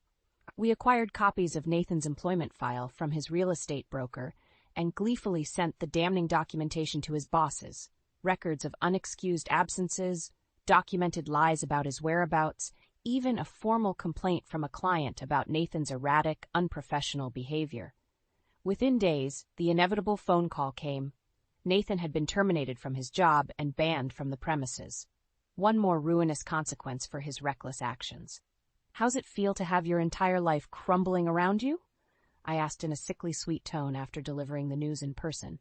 "Not so fun being on the receiving end of deception, is it?"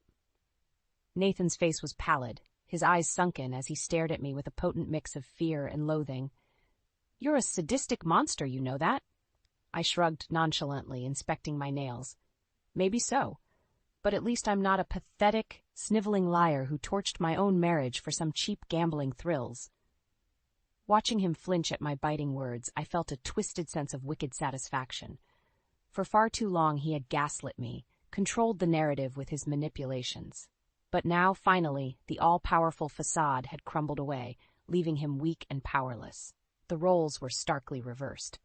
Over the ensuing weeks, Nathan couldn't even muster a whimper of protest as heavy garnishments were applied to what little assets and income remained in his name. Insurmountable legal fees mounted as he frantically tried to halt the avalanche, only to be continuously rebuffed. We made sure to extract our proverbial pound of flesh plus interest, calling in every chit and using every underhanded tactic his own duplicity had exposed. Eliciting any mercy would have been useless. We had definitively beaten him into submission, the dying dog too hobbled to bite back. In the end, after liquidating what remained of his rapidly dwindling net worth, we recouped the entirety of Eli's loan amount, plus triple in punitive damages for me. It still wasn't enough to make me feel whole again, but watching Nathan have to grovel and pay his dues was as close to justice as I could realistically hope. As I finally signed the divorce papers, officially severing our toxic union forever, I felt a strange sense of calm wash over me. The worst was over. I had unmasked Nathan's true nature, dragged his sickening con into the harsh light, and ensured he suffered appropriately. While neither of us escaped unscathed, at least I could hold my head high. Nathan was just another disgraced, debt-ridden liar left to rot in the ashes of his own deception. The final decree from the judge sliced through me like a white-hot blade. My marriage was officially over. As I left the stark, sterile confines of the courthouse that day, I couldn't help but feel a strange cocktail of relief and emptiness. Relief that the brutal, dragged-out ordeal with Nathan had finally concluded, but emptiness over the death of the idealistic dreams I had carefully nurtured for so many years. The life I had envisioned, building a home, having children, growing old together, shattered into a million mocking pieces by one man's reprehensible greed and deceit. I gripped the thick sheaf of papers detailing the final divorce judgments, the division of assets heavily in my favor, the monumental punitive damages Nathan was on the hook for, even a strict garnishment of his future earnings to ensure compliance. Tangible evidence of how thoroughly I had dismantled him, the justly earned spoils after our harrowing war. And yet it felt so empty, hollow, like I was a victor standing amongst the rubble and ruin. "You okay?" I glanced up to see Eli studying me with a concerned frown, his brow furrowed. In the aftermath of the prolonged legal battles, he had become an invaluable ally, a tenacious partner willing to go to the trenches to hold Nathan accountable. "Yeah, I'm fine," I replied automatically, plastering on an unconvincing smile. "Just processing everything, you know?" Eli nodded solemnly, seeming to recognize my morose mood. We said little as we made our way to the parking lot, the weighty silence between us laden with unspoken words. As I climbed into my car, getting ready to depart our separate ways, Eli rapped his knuckles on the window. When I rolled it down, his expression was somber, yet resolute. "You did the right thing, Marla," he stated, leaning down to meet my gaze. "I know it doesn't feel like it now, with all the pain and bullshit, but you showed that scumbag the consequences of betraying his family. You held him accountable when no one else could." My throat tightened with emotion as I processed his words, giving a small nod of acknowledgement. Eli squeezed my shoulder bracingly. "It'll get easier from here. You've got your whole life ahead to focus on healing and moving forward. I'm sorry it had to happen this way." With that, he stepped back, offering me one final look of solidarity before turning and walking towards his own vehicle. I watched him go, feeling paradoxically lighter yet more adrift than I had in years. The weeks and months that followed were a harsh sojourn into uncharted territory, rebuilding my life from the ashes, one sobering step at a time. I threw myself headlong into my work, determined to re-establish the parts of my identity that Nathan had slowly leached away through years of gaslighting and control. Little by little, with the help of my support system, I regained my footing and composure. The burden of deceit lifted from my shoulders as I finally allowed myself to breathe freely. Inevitably, updates about Nathan's downward spiral trickled back to me. How he was ensnared in another high-stakes gambling scheme, racking up further debts he had no prayer of repaying. How he was kicked out of his rented apartment and sofa surfing from one friend's place to another. Bitter rants about the psycho bitch ex-wife who ruined his life. Part of me felt a vicious sense of vindication upon hearing those sordid tales. Let the sadistic liar reap the fruits of his actions, sleeping in the bed of consequences he had so meticulously made. But for the most part, I simply felt indifferent. A chapter had closed, cauterized after being ruthlessly extricated from my life like a cancerous growth. In the end, the ultimate revenge was simply moving forward, thriving and finding fulfillment in a life cleansed of Nathan's toxic influence. While he spiraled into the ashen abyss of his own making, I steadily rebuilt piece by piece, year over year. A small smile played across my lips as I signed the mortgage papers for my very own home, a peaceful sanctuary uncompromised by any taint of the past. My sanctuary, the home I would raise a family in one day when the time was right. I was free. The long con had finally concluded, and I had emerged battered yet triumphant, wiser to the ways the sadistic deceivers employ to ensnare their prey. Some day down the line, I thought with grim satisfaction, Nathan would understand the most valuable lesson of all, that betrayal and deception bear a toll that no amount of lies can ever repay, no matter how long the con lasts. The stench of lilies and the murmur of condolences fill the air as I stand beside Lydia's casket, my heart shattered into a million pieces. I never imagined I'd outlive my own child, but here I am, saying goodbye to my beautiful, talented daughter. Natalie, My eldest stands across from me, her face a mask of composure. How can she be so calm when her sister lies lifeless before us? As the priest concludes the service, Natalie steps forward, a glint of metal catching my eye. She reaches into her pocket and pulls out a small flash drive, holding it over Lydia's casket. "I'm sorry, Lydia," she whispers, her voice devoid of emotion, "but I had to do it." With that, she drops the drive into the coffin, the clunk of metal against wood echoing through the silent chapel.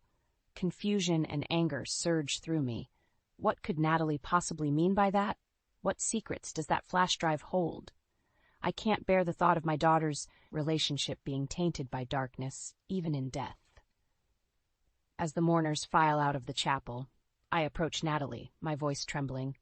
"What was that about, Natalie? What did you put in your sister's coffin?" She looks at me, her eyes cold and distant. "It's nothing, Mom, just a silly inside joke between Lydia and me. Don't worry about it." But I can't shake the feeling that there's more to this than Natalie lets on. The way she dropped that flash drive, the emptiness in her voice. It's unsettling. I excuse myself from the reception, my mind reeling. I need answers, and I need them now. I make my way to Lydia's studio, the place where she poured her heart and soul into her art. As I step inside, the familiar scent of paint and canvas envelops me, and memories of Lydia's laughter and creativity flood my mind. I rummage through her desk, searching for any clues that might shed light on the mystery of the flash drive. As I rifle through papers and sketchbooks, my hand brushes against a small, hidden compartment. With trembling fingers, I pry it open, revealing a letter addressed to me in Lydia's handwriting. "Dear Mom," it begins, "if you're reading this, it means I'm gone, and Natalie has finally shown her true colors. There are things you need to know about my sister, things I've kept hidden for far too long." As I read on, my heart sinks with each revelation. Lydia's words paint a picture of jealousy, manipulation, and betrayal, with Natalie at the center of it all. The flash drive, it seems, holds the evidence of Natalie's misdeeds, the very secrets that may have led to Lydia's untimely death. I clutch the letter to my chest, tears streaming down my face. How could I have been so blind to the darkness lurking within my own family? I know now that I must confront Natalie and uncover the truth, no matter how painful it may be. I owe it to Lydia to bring her sister to justice, and to finally lay my beautiful daughter to rest. With a heavy heart and a determined spirit, I tuck the letter into my pocket and head back to the reception, ready to face the secrets that have torn my family apart. "Lydia, my sweet girl, I promise I won't let your memory be tainted by your sister's actions. I will find the truth, and I will make things right, no matter the cost." As I drive home from Lydia's funeral, my mind drifts back to the day when the cracks in our family first began to show. It was a sunny afternoon, and we had gathered at Natalie's lavish house for a family dinner. Lydia had just opened her art studio, and I could see the pride and excitement in her eyes as she shared her plans with us. "I can't believe you're wasting your time with this art nonsense." Natalie scoffed, swirling her wine glass. "When are you going to grow up and get a real job, Lydia?" Lydia's smile faltered, but she held her ground. "This is my real job, Natalie. I'm an artist, and I'm good at what I do." Natalie let out a harsh laugh. "An artist? Please. You'll never make a living off your silly little paintings. You need to face reality and stop being such a dreamer." I could see the hurt in Lydia's eyes, but before I could intervene, Natalie leaned in, her voice dripping with condescension. "Listen, Lydia, I have a business proposition for you. I'm working on a big project, and I could use your help. It's a bit unconventional, but it'll pay well, better than your little art studio ever could." Lydia hesitated, and I could see the conflict in her eyes. She wanted to prove herself, to show Natalie that she could succeed on her own terms. But Natalie was persistent, and in the end, Lydia relented. "Fine," she said, her voice barely above a whisper. "I'll do it, but only because I need the money to keep my studio afloat." Natalie smiled, a cruel, triumphant smile that sent shivers down my spine. "Excellent. I knew you'd see things my way." As the memory fades, I feel a wave of guilt wash over me. I should have spoken up, should have defended Lydia and put a stop to Natalie's manipulation. But I remained silent, hoping that my daughters would work things out on their own.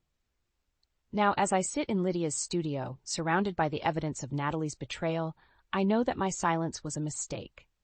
Lydia's journal entries reveal the depths of Natalie's jealousy and the lengths she went to sabotage her sister's career.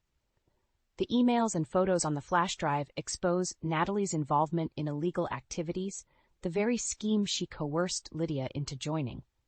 I can't help but wonder if things would have been different if I had intervened sooner, if I had stood up to Natalie and protected Lydia from her sister's malice. But I can't change the past. All I can do now is fight for justice, to make sure that Natalie pays for what she's done. With a heavy heart, I gather the evidence and head to the police station. I recount Lydia's struggles and Natalie's manipulations, watching as the detectives' faces grow grim with each revelation. They assure me that they will investigate thoroughly, that they will leave no stone unturned in their quest for the truth. As I leave the station, I feel a glimmer of hope amidst the darkness. Lydia may be gone, but her memory lives on, and I will do everything in my power to ensure that her story is told. I will expose Natalie's crimes and bring her to justice, no matter the cost.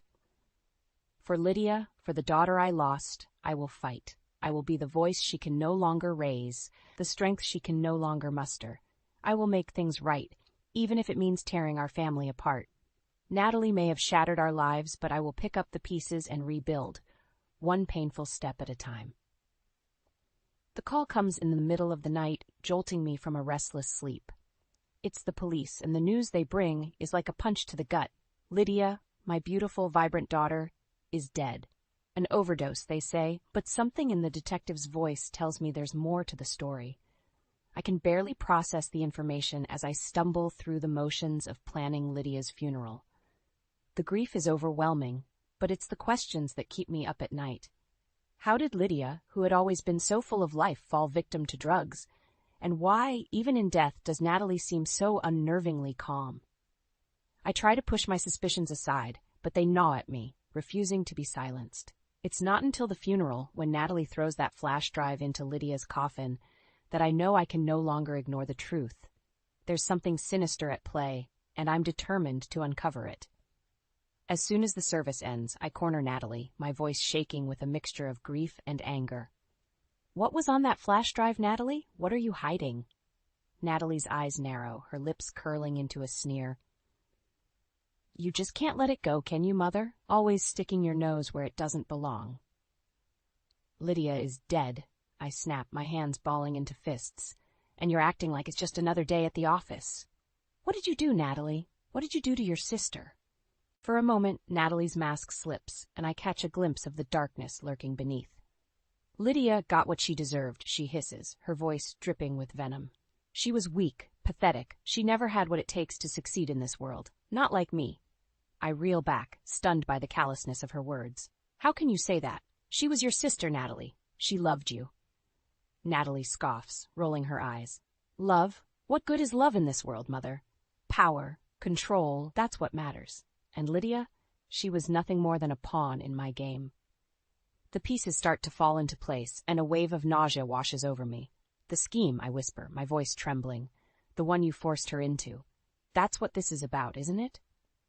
Natalie's smile is cruel, triumphant. Poor, naive Lydia. She was so desperate to prove herself, to show that she could make it on her own. It was almost too easy to manipulate her, to make her dance to my tune. Rage boils up inside me, and I lunge forward, my hands reaching for Natalie's throat. But she's too quick, sidestepping my attack with a mocking laugh. Careful, Mother, she taunts, wagging her finger. You wouldn't want to do anything you'll regret. I'm shaking, tears streaming down my face as I glare at the monster I once called my daughter. This isn't over, Natalie, I spit, my voice raw with emotion. I will find out what you did, and I will make you pay. I swear it on Lydia's grave. Natalie's eyes glitter with malice, her smile sharp as a knife. Good luck with that, Mother. You have no idea who you're dealing with. With that, she turns on her heel and stalks away, leaving me alone in the empty church, my heart shattered beyond repair. But even as the grief threatens to consume me, I feel a flicker of determination spark to life in my chest. Natalie may think she's untouchable, but she's underestimated the power of a mother's love. I will uncover the truth, no matter the cost. I will expose Natalie's crimes and bring her to justice.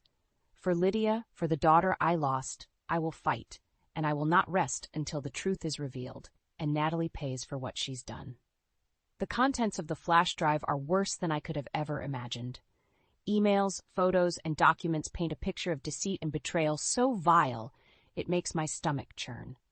Natalie, my own daughter, orchestrated a web of lies and manipulation that led to Lydia's downfall. I pore over Lydia's journal entries, each word a knife to my heart. She writes of Natalie's constant belittling, the way she made her feel small and worthless. But it's the entries about the scheme that break me. Lydia's words are filled with desperation, a frantic need to prove herself to Natalie. She talks about the pressure Natalie put on her, the way she convinced her that this was her only chance to make something of herself. And then the devastating realization that it was all a lie. The scheme was a fraud, a way for Natalie to line her own pockets at the expense of her sister's dreams. Lydia's entries become more and more frantic as she realizes the depth of Natalie's betrayal. She's in too deep, and she doesn't know how to get out. I can barely see through my tears as I read the final entry, dated just days before Lydia's death. "I can't do this anymore," she writes, her handwriting shaky and uneven. "Natalie has ruined everything. She's taken my dreams, my future, and now she's taking my life. I don't know how to escape this hell she's created for me." Anger burns through my veins, white-hot and all-consuming. How could Natalie do this to her own sister? How could she be so cruel, so heartless? I know I can't let this stand. I have to make Natalie pay for what she's done, but I also know I can't do it alone. With shaking hands, I gather the evidence and head to the police station. I tell them everything, from the moment Natalie first approached Lydia with the scheme to the final, devastating entry in her journal. The detectives listen intently, their faces growing grimmer with each revelation. They ask me questions, probing for more details, and I answer as best I can. It's painful, reliving every moment of Lydia's suffering, but I know I have to do it, for her. When I'm finished, the lead detective leans back in his chair, his eyes hard and determined. "We'll investigate this thoroughly, Mrs. Novak," he promises. "If what you're saying is true, your daughter Natalie will face serious consequences." I nod, feeling a flicker of hope amidst the darkness. "There's one more thing," I say, my voice trembling. "I think Natalie may have had something to do with Lydia's death. The timing, the circumstances, it's too coincidental." The detective's eyebrows shoot up, and he leans forward, his voice urgent. "What makes you say that?" I take a deep breath, steeling myself. Lydia's journal. She wrote about Natalie, supplying her with drugs. I think she may have given her the dose that killed her. The detective's face hardens, and he nods grimly. "We'll look into it, Mrs. Novak. I promise you, we'll get to the bottom of this." As I leave the station, I feel a weight lift from my shoulders. I know the road ahead will be long and painful, but I also know I'm not alone. The truth is on my side, and I will stop at nothing to see justice served. Natalie may have shattered our family, but she underestimated the power of a mother's love. I will fight for Lydia, for the life she should have had, and I will not rest until Natalie pays for her sins. The evidence weighs heavy in my hands as I walk into the police station, a sense of purpose driving my every step. The detectives greet me with grim faces, their eyes filled with a mix of sympathy and determination. They know the gravity of what I'm about to share. I lay out the emails, photos, and journal entries, watching as their expressions shift from shock to disgust. They pore over the documents, piecing together the puzzle of Natalie's deceit. With each new revelation, their resolve grows stronger. Detective Becker, the lead investigator, looks up at me, his voice gentle but firm. "Mrs. Novak, I know this must be incredibly difficult for you, but I promise you we will do everything in our power to bring Natalie to justice." I nod, my throat tight with emotion. "Thank you, Detective. I can't believe she could do this to her own sister, to our family." Detective Becker's eyes are filled with understanding. "Sometimes the people closest to us are capable of the greatest betrayal, but that doesn't make it your fault, Mrs. Novak. You couldn't have known." His words are a small comfort, but the guilt still gnaws at me. If only I had seen the signs earlier. If only I had protected Lydia from Natalie's machinations. I push the thoughts aside, focusing on the task at hand. "What happens now, Detective?" Detective Becker leans forward, his voice low and serious. "We'll bring Natalie in for questioning. With the evidence you've provided, We have enough to charge her with fraud and conspiracy. And if we can prove she supplied Lydia with the drugs that killed her. He trails off, letting the implication hang heavy in the air. My heart clenches at the thought, but I know it's a possibility I can't ignore. Do what you need to do, Detective. I want the truth, no matter how painful it may be. Detective Becker nods, his expression grim. We'll keep you informed every step of the way, Mrs. Novak. You have my word. As I leave the station, I feel a sense of purpose settle over me. Natalie may have destroyed Lydia's life, but I won't let her get away with it. I'll see this through to the end, no matter the cost. The days that follow are a blur of interviews and investigations. The detectives work tirelessly, piecing together the evidence and building their case against Natalie, and with each new development, the truth becomes clearer and more horrifying. Natalie's jealousy and resentment had festered for years, turning into a twisted obsession with power and control. She had manipulated Lydia, exploiting her vulnerabilities and dreams, all for her own gain. And when Lydia had tried to break free, Natalie had taken the ultimate revenge. The final piece of the puzzle falls into place when the toxicology report comes back, confirming my worst fears. The drugs in Lydia's system were a lethal combination, one that could only have been supplied by someone with access and knowledge. Someone like Natalie. I feel a wave of nausea wash over me as the reality sinks in. My own daughter, a murderer. The betrayal cuts deep, leaving me raw and bleeding. But even in the depths of my despair, I feel a flicker of hope. The truth is out there now, and Natalie will have to face the consequences of her actions. Justice will be served, and Lydia will finally be able to rest in peace. I steel myself for the battle ahead, knowing that it won't be easy. Natalie is cunning and ruthless, and she won't go down without a fight, but I'm ready to face her, to look her in the eye and make her answer for what she's done. For Lydia, for the daughter I lost, I will be strong. I will be the voice she can no longer raise, the justice she can no longer seek. And I will not rest until Natalie pays for her sins, no matter the price. The day of reckoning arrives, and I find myself standing outside Natalie's law firm, my heart pounding in my chest. Detective Becker and his team are by my side, their faces set with determination. We're here to confront Natalie, to make her answer for her crimes. As we enter the building, I feel a sense of unease wash over me. The sleek, modern interior feels cold and impersonal, a stark contrast to the turmoil raging inside me.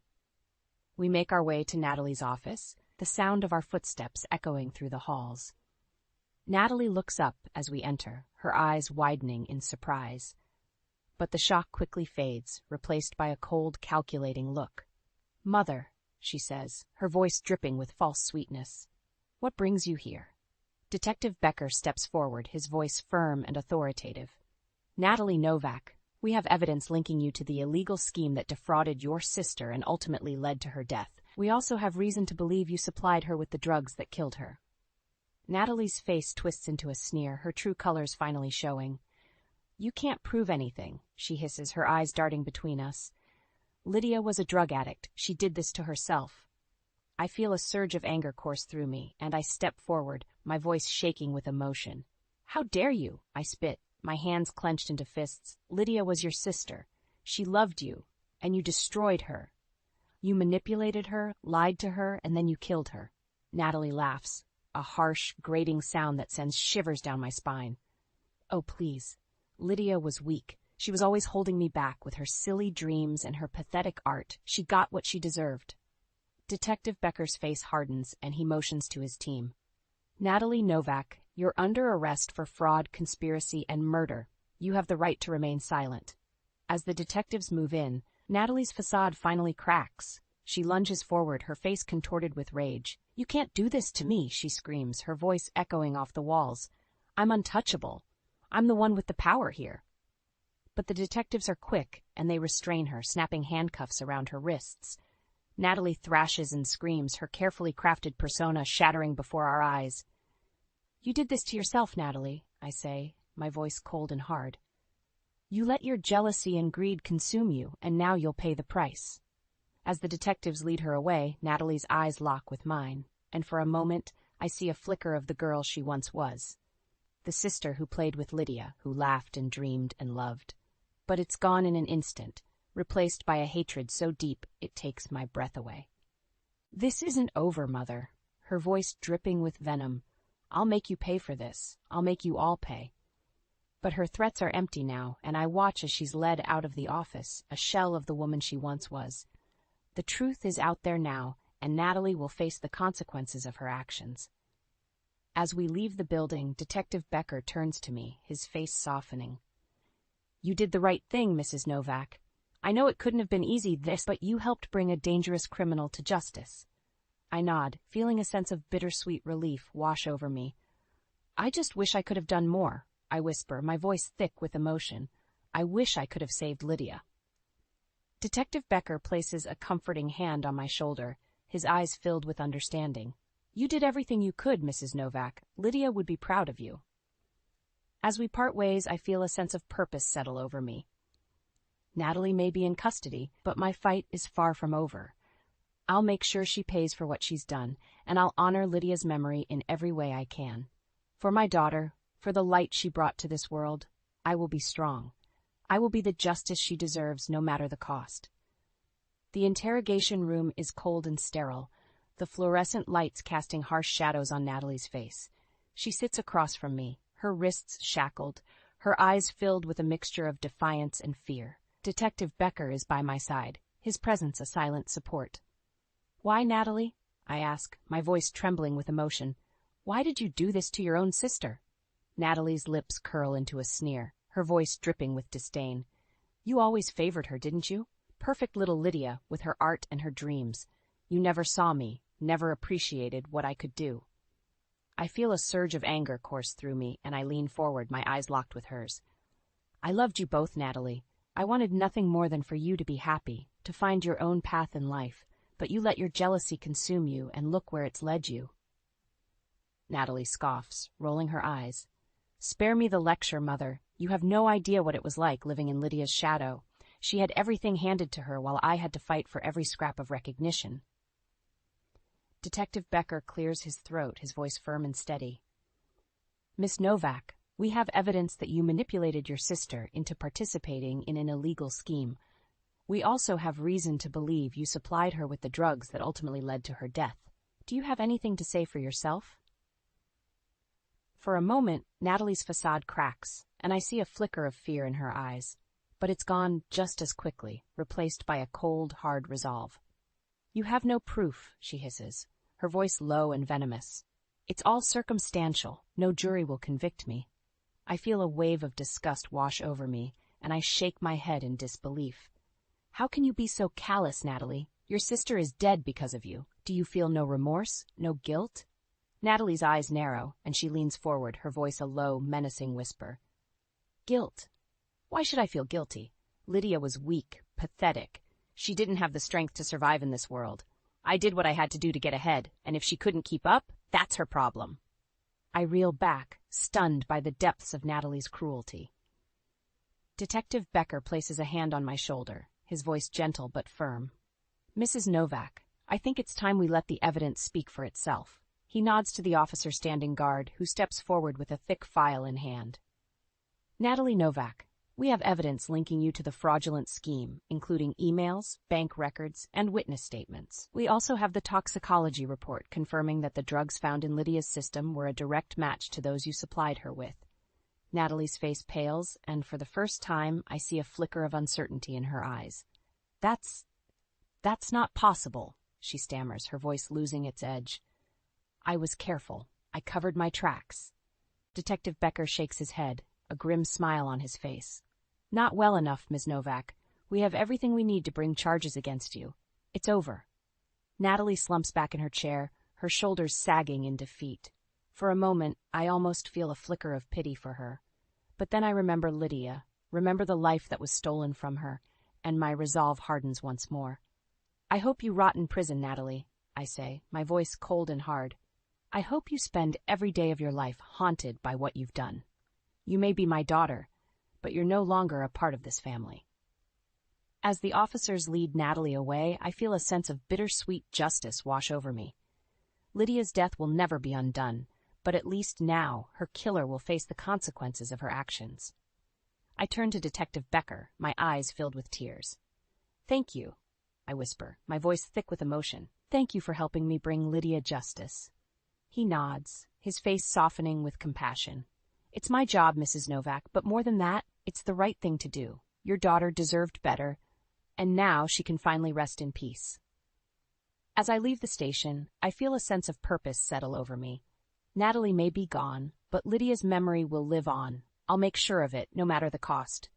The courtroom is packed, the air heavy with anticipation as the judge takes her seat. Natalie sits at the defendant's table, her face a mask of cold indifference. I watch her from the gallery, my heart heavy with a mixture of grief and anger. The prosecutor stands, his voice ringing out clear and strong as he presents the case against Natalie. He lays out the evidence piece by piece, painting a picture of greed, jealousy, and ultimately murder. With each revelation, the courtroom grows more and more silent, the weight of Natalie's crimes hanging heavy in the air. When it's Natalie's turn to speak, she rises from her seat, her head held high. But as she begins to spin her web of lies and excuses, I feel a surge of disgust wash over me. How can she stand there so unrepentant, so unashamed of what she's done? But the jury sees through her facade, and when the verdict is read, the courtroom erupts in a chorus of gasps and murmurs. Guilty on all counts. Natalie's face twists with rage, and for a moment I fear she might lash out.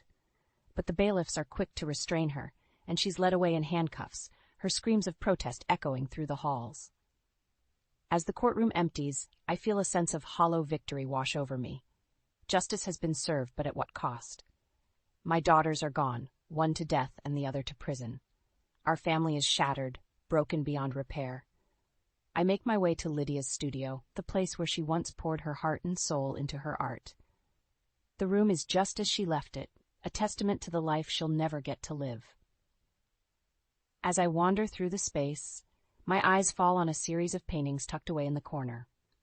I pull them out, my breath catching in my throat as I take in the images before me. They're portraits of our family, rendered in Lydia's signature style. But it's not the technical skill that strikes me. It's the love and warmth that radiates from each brushstroke. There's a painting of Lydia and Natalie as children, their arms wrapped around each other, their faces split in identical grins. Another shows the four of us gathered around the dinner table, laughing and talking, a perfect snapshot of happier times. As I stare at the paintings, I feel a sudden rush of emotion wash over me. Lydia may be gone, but her love, her spirit, lives on in these images. She captured the best of us, the moments of joy and togetherness that defined our family. I know then, with a sudden clarity, what I must do. I'll honor Lydia's memory, not just by seeking justice for her death, but by celebrating her life. I'll take these paintings and I'll share them with the world.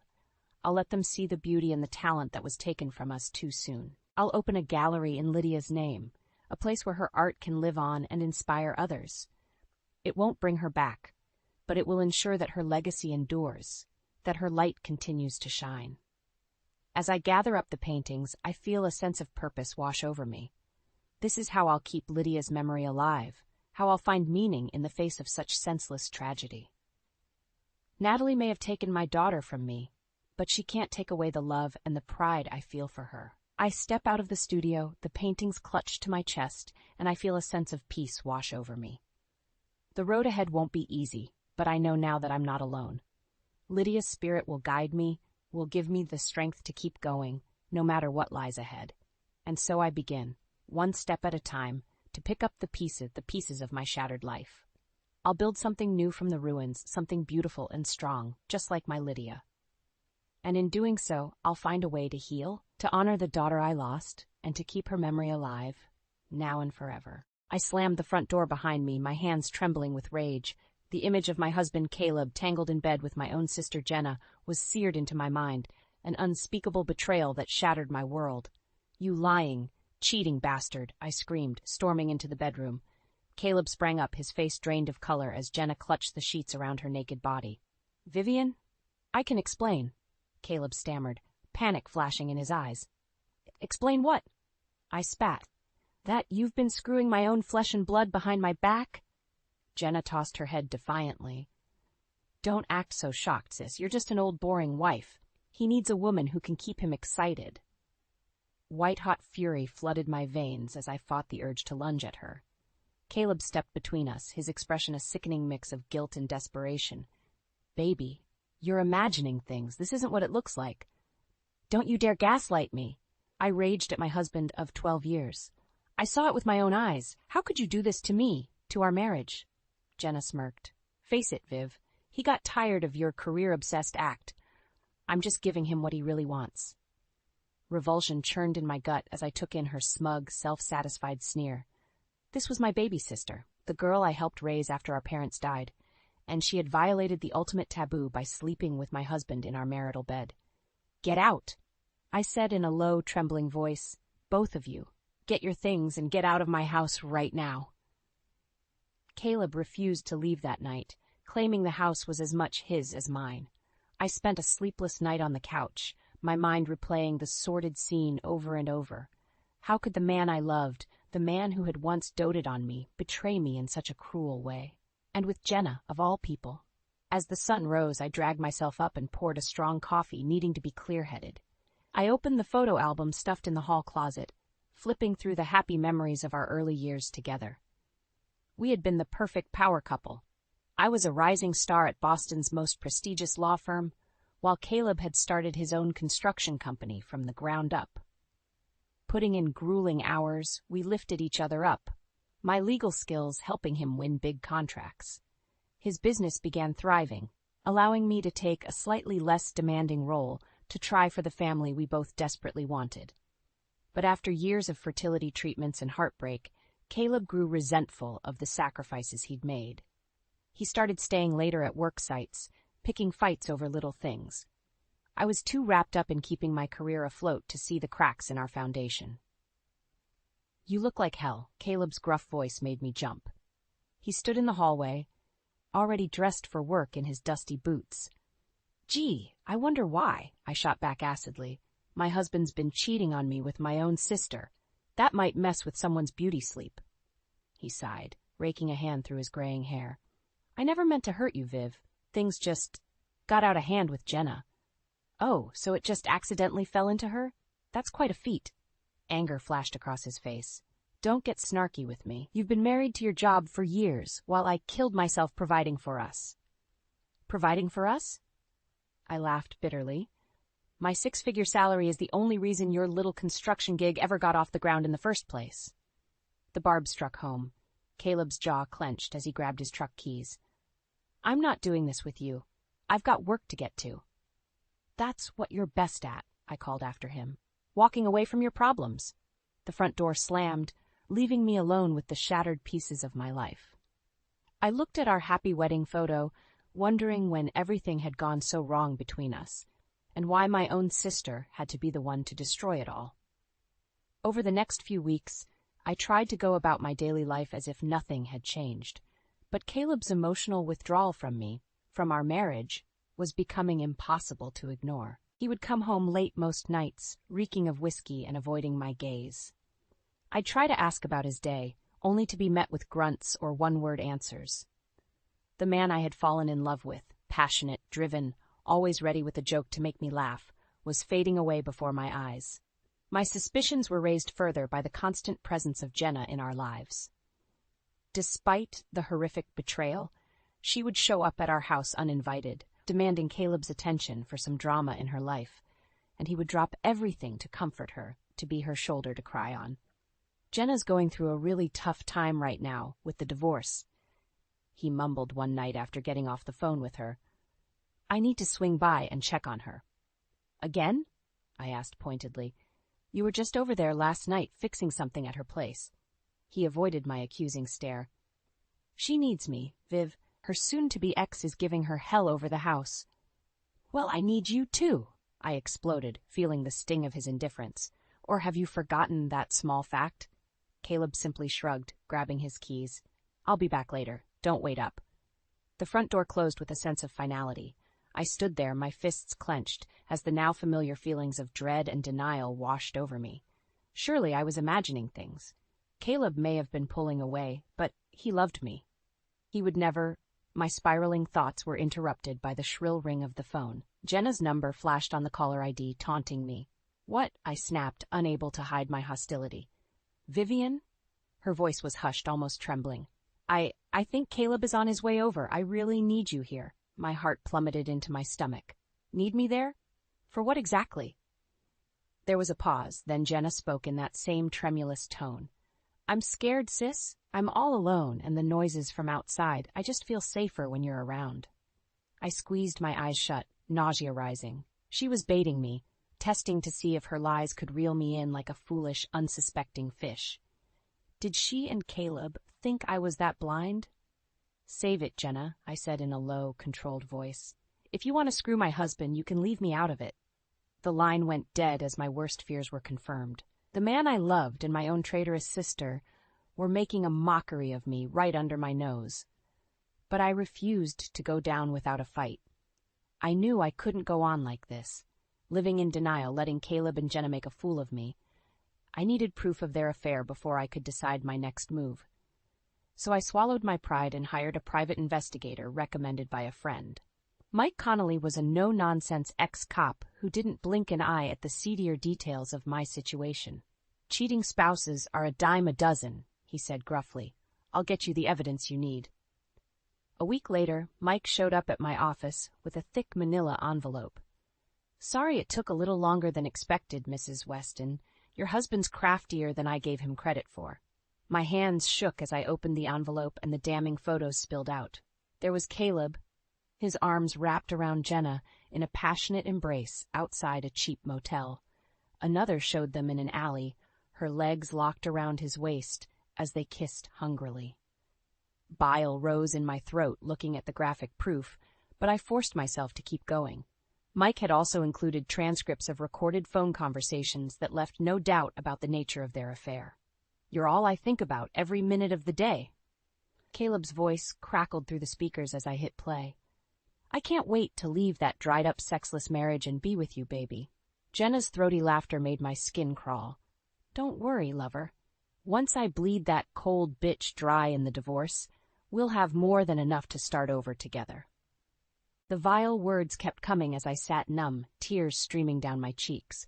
This was the man I had loved, the man I had sacrificed for year after year, and he saw me as nothing but a walking ATM to use and discard. I've heard enough, I choked out, shutting off the recorder. Mike watched me impassively as I struggled to compose myself. So what's the plan now, Mrs. Weston? You want me to follow him some more, get more evidence for the divorce proceedings? I stared at the lurid photos of my husband and sister, feeling a scorching anger take hold.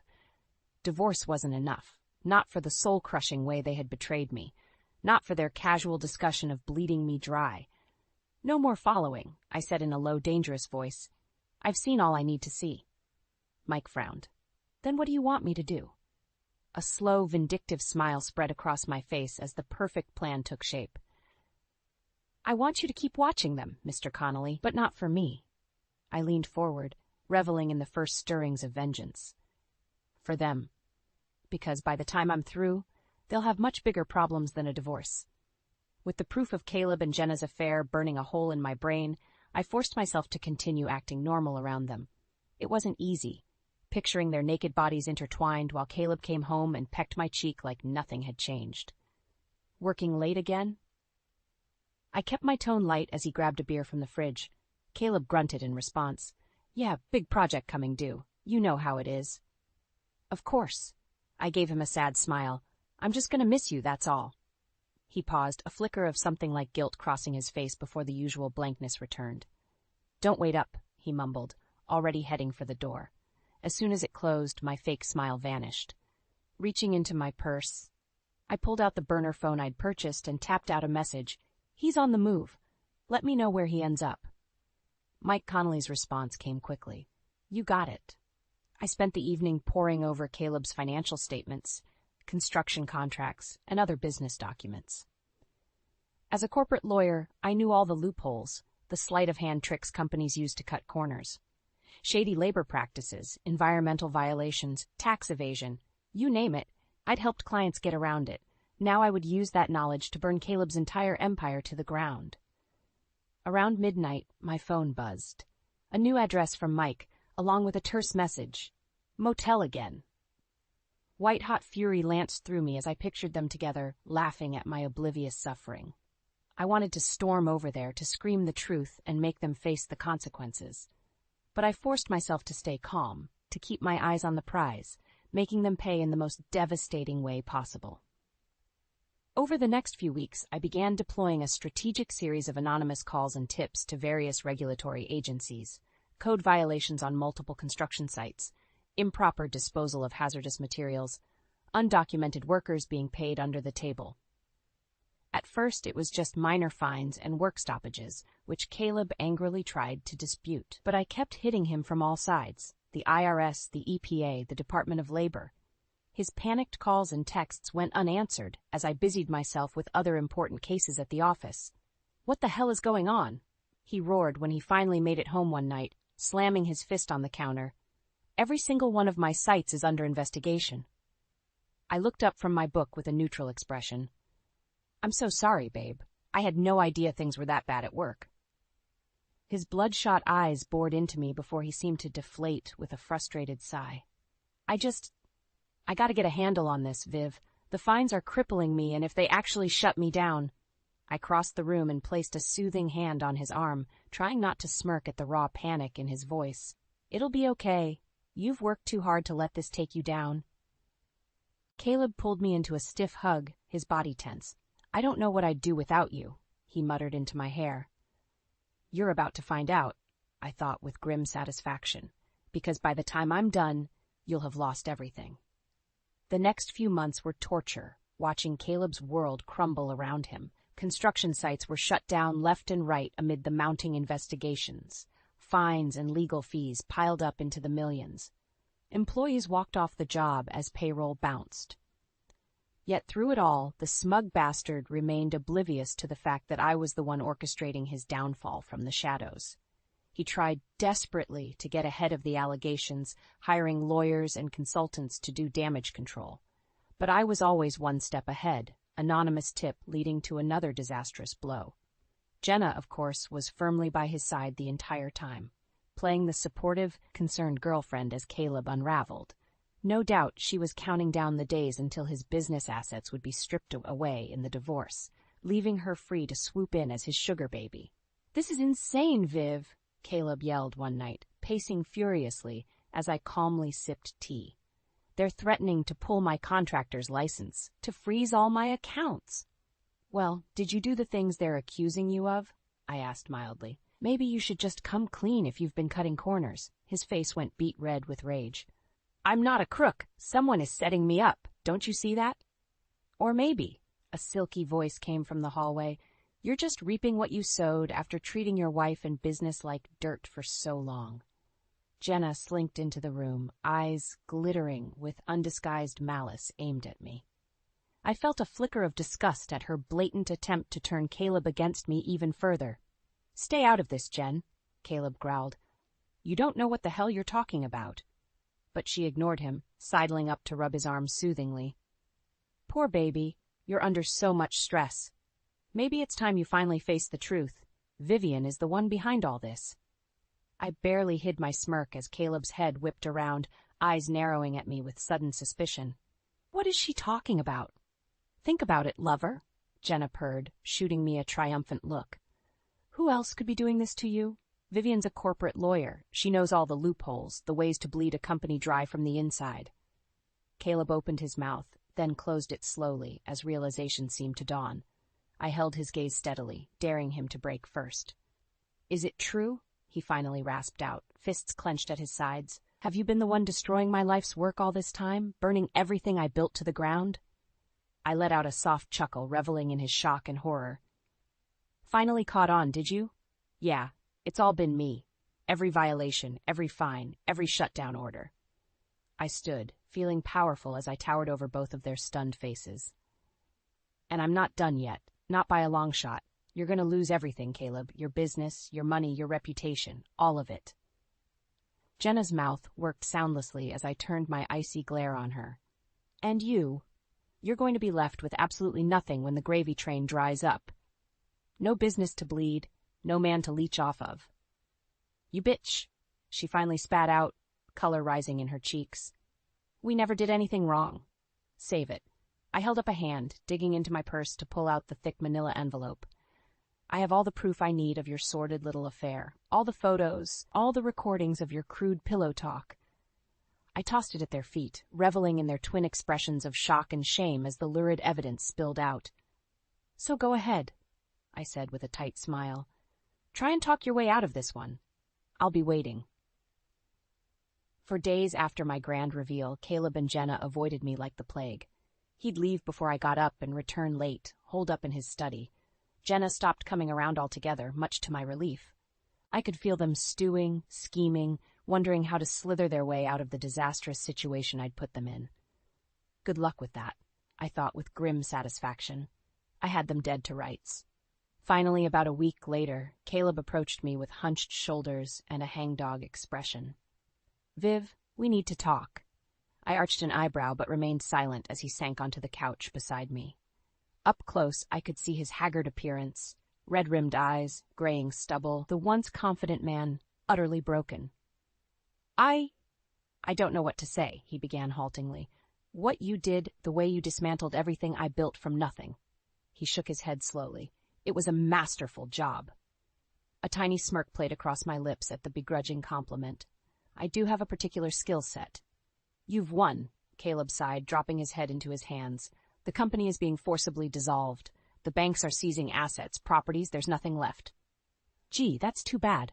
I inspected my nails nonchalantly. But I'm sure you and Jenna have enough socked away to keep you comfortable for a while, right?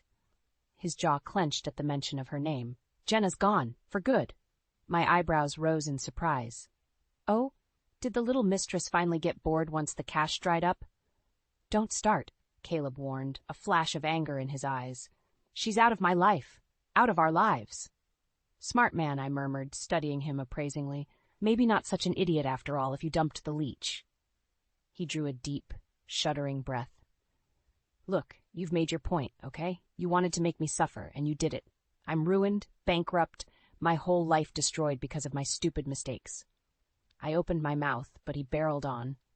The only thing I have left is this house, the house you bled and sacrificed for just as much as me. His eyes bored into me intently. Just take it, Vivian. Take it all in the divorce, and I'll walk away with nothing. You'll have your justice. I felt a surge of vicious glee, but kept my expression neutral. That's an interesting proposal, though forgive me for not exactly trusting you at the moment. I'm not asking you to trust me, Caleb said roughly. I'm asking you to take everything and leave me with the clothes on my back, if that's what you want. It's the least I deserve, after how I treated you. I studied him silently for a long moment, wheels spinning in my mind. This was it. The final delicious act of my revenge, to strip him of every last thing he valued, to leave him a broken, shamed husk of a man. All right, Caleb, I said at last. I'll take your offer. Draw up the papers to sign over this house, the property, everything to me in the divorce, and you'd better not cross me, because if you try to weasel out of it... I let the threat hang in the air. He swallowed hard and gave a solemn nod. You have my word. Just tell me where to sign. I smiled thinly and stood, heading for the kitchen to pour myself a glass of wine. My petty, vindictive plan was finally complete. But I wouldn't stop there. Not until I had utterly and completely destroyed both Caleb and Jenna, leaving them as empty husks. They would know the soul-crushing pain of utter betrayal, and I would savor every agonizing second of it. The next few months were a whirlwind as I solidified my control over Caleb's decimated company and assets. True to his word, he signed over the deed to the house and all remaining property, leaving himself with nothing. I took a perverse pleasure in watching him slink around like a whipped dog, forced to move into a grungy apartment and take whatever construction labor jobs he could find. The mighty businessman brought to his knees by the wife he had so callously betrayed.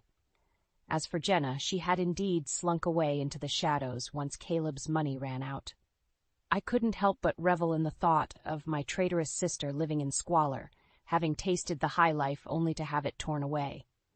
Maybe now she'd think twice before trying to steal another woman's husband. With my laser focus and legal expertise, I was able to streamline and rebuild the construction company into a highly profitable, ethically run operation. Contracts were renegotiated, shady practices eliminated, and I brought in a trusted team to oversee day-to-day management. Watching the business thrive again under my guidance was deeply satisfying. This was my vengeance made whole, taking everything Caleb had worked for and making it better, stronger, more successful than he ever could, all while he scraped by on menial labor wages. A small part of me knew I should feel sated, that I had gotten the ultimate revenge for his unforgivable betrayal. But there was still that lingering ember of resentment, that urge to keep twisting the knife until he and Jenna were left as empty, debased shells. My chance came a few months later, when there was a loud pounding on my door one evening. I opened it to find Caleb disheveled and wild-eyed on my front step. "You've got to help me," he rasped urgently. "It's Jenna. She's in trouble." Despite my distaste, I felt a prickle of concern. "What kind of trouble?" He ran a shaky hand through his lank hair. "She's been crashing on my buddy's couch, trying to hustle drinks at this skeezy bar, racking up debt with the wrong people, if you know what I mean." My jaw clenched as I realized he was insinuating Jenna had turned to prostitution and petty crime to keep a roof over her head. As much as she had betrayed me, she was still my baby sister. "And you want what exactly?" I asked coolly. "For me to save the day with money? After everything?" Caleb swallowed hard, his bravado seeming to deflate. "Please, Vivian, I know I have no right to ask you for anything, but she's in deep. I can't let anything happen to her." I stared at him for a long moment, feeling a flicker of the man I had once loved beneath the broken, desperate exterior. As much as he had hurt me, some part of him still cared for Jenna, still wanted to protect her. With a heavy sigh, I turned and retrieved my purse, pulling out a wad of cash. "Here," I said gruffly, pressing it into his palm. "Get her out of whatever hellhole she's in and back on her feet. But that's it. I'm not getting involved further than that." Caleb's eyes widened as he clutched the money. "Viv, thank you. You don't know what this means." I held up a hand to cut him off. "Don't thank me. Just take the money and go before I change my mind." He gave a jerky nod, something like shame flickering across his features before he turned and hurried away into the night. I watched him go, feeling a strange sense of melancholy amid the satisfaction. My revenge was complete. I had taken everything from the two people who betrayed me most, leaving them penniless and alone. So why did this victory feel so hollow?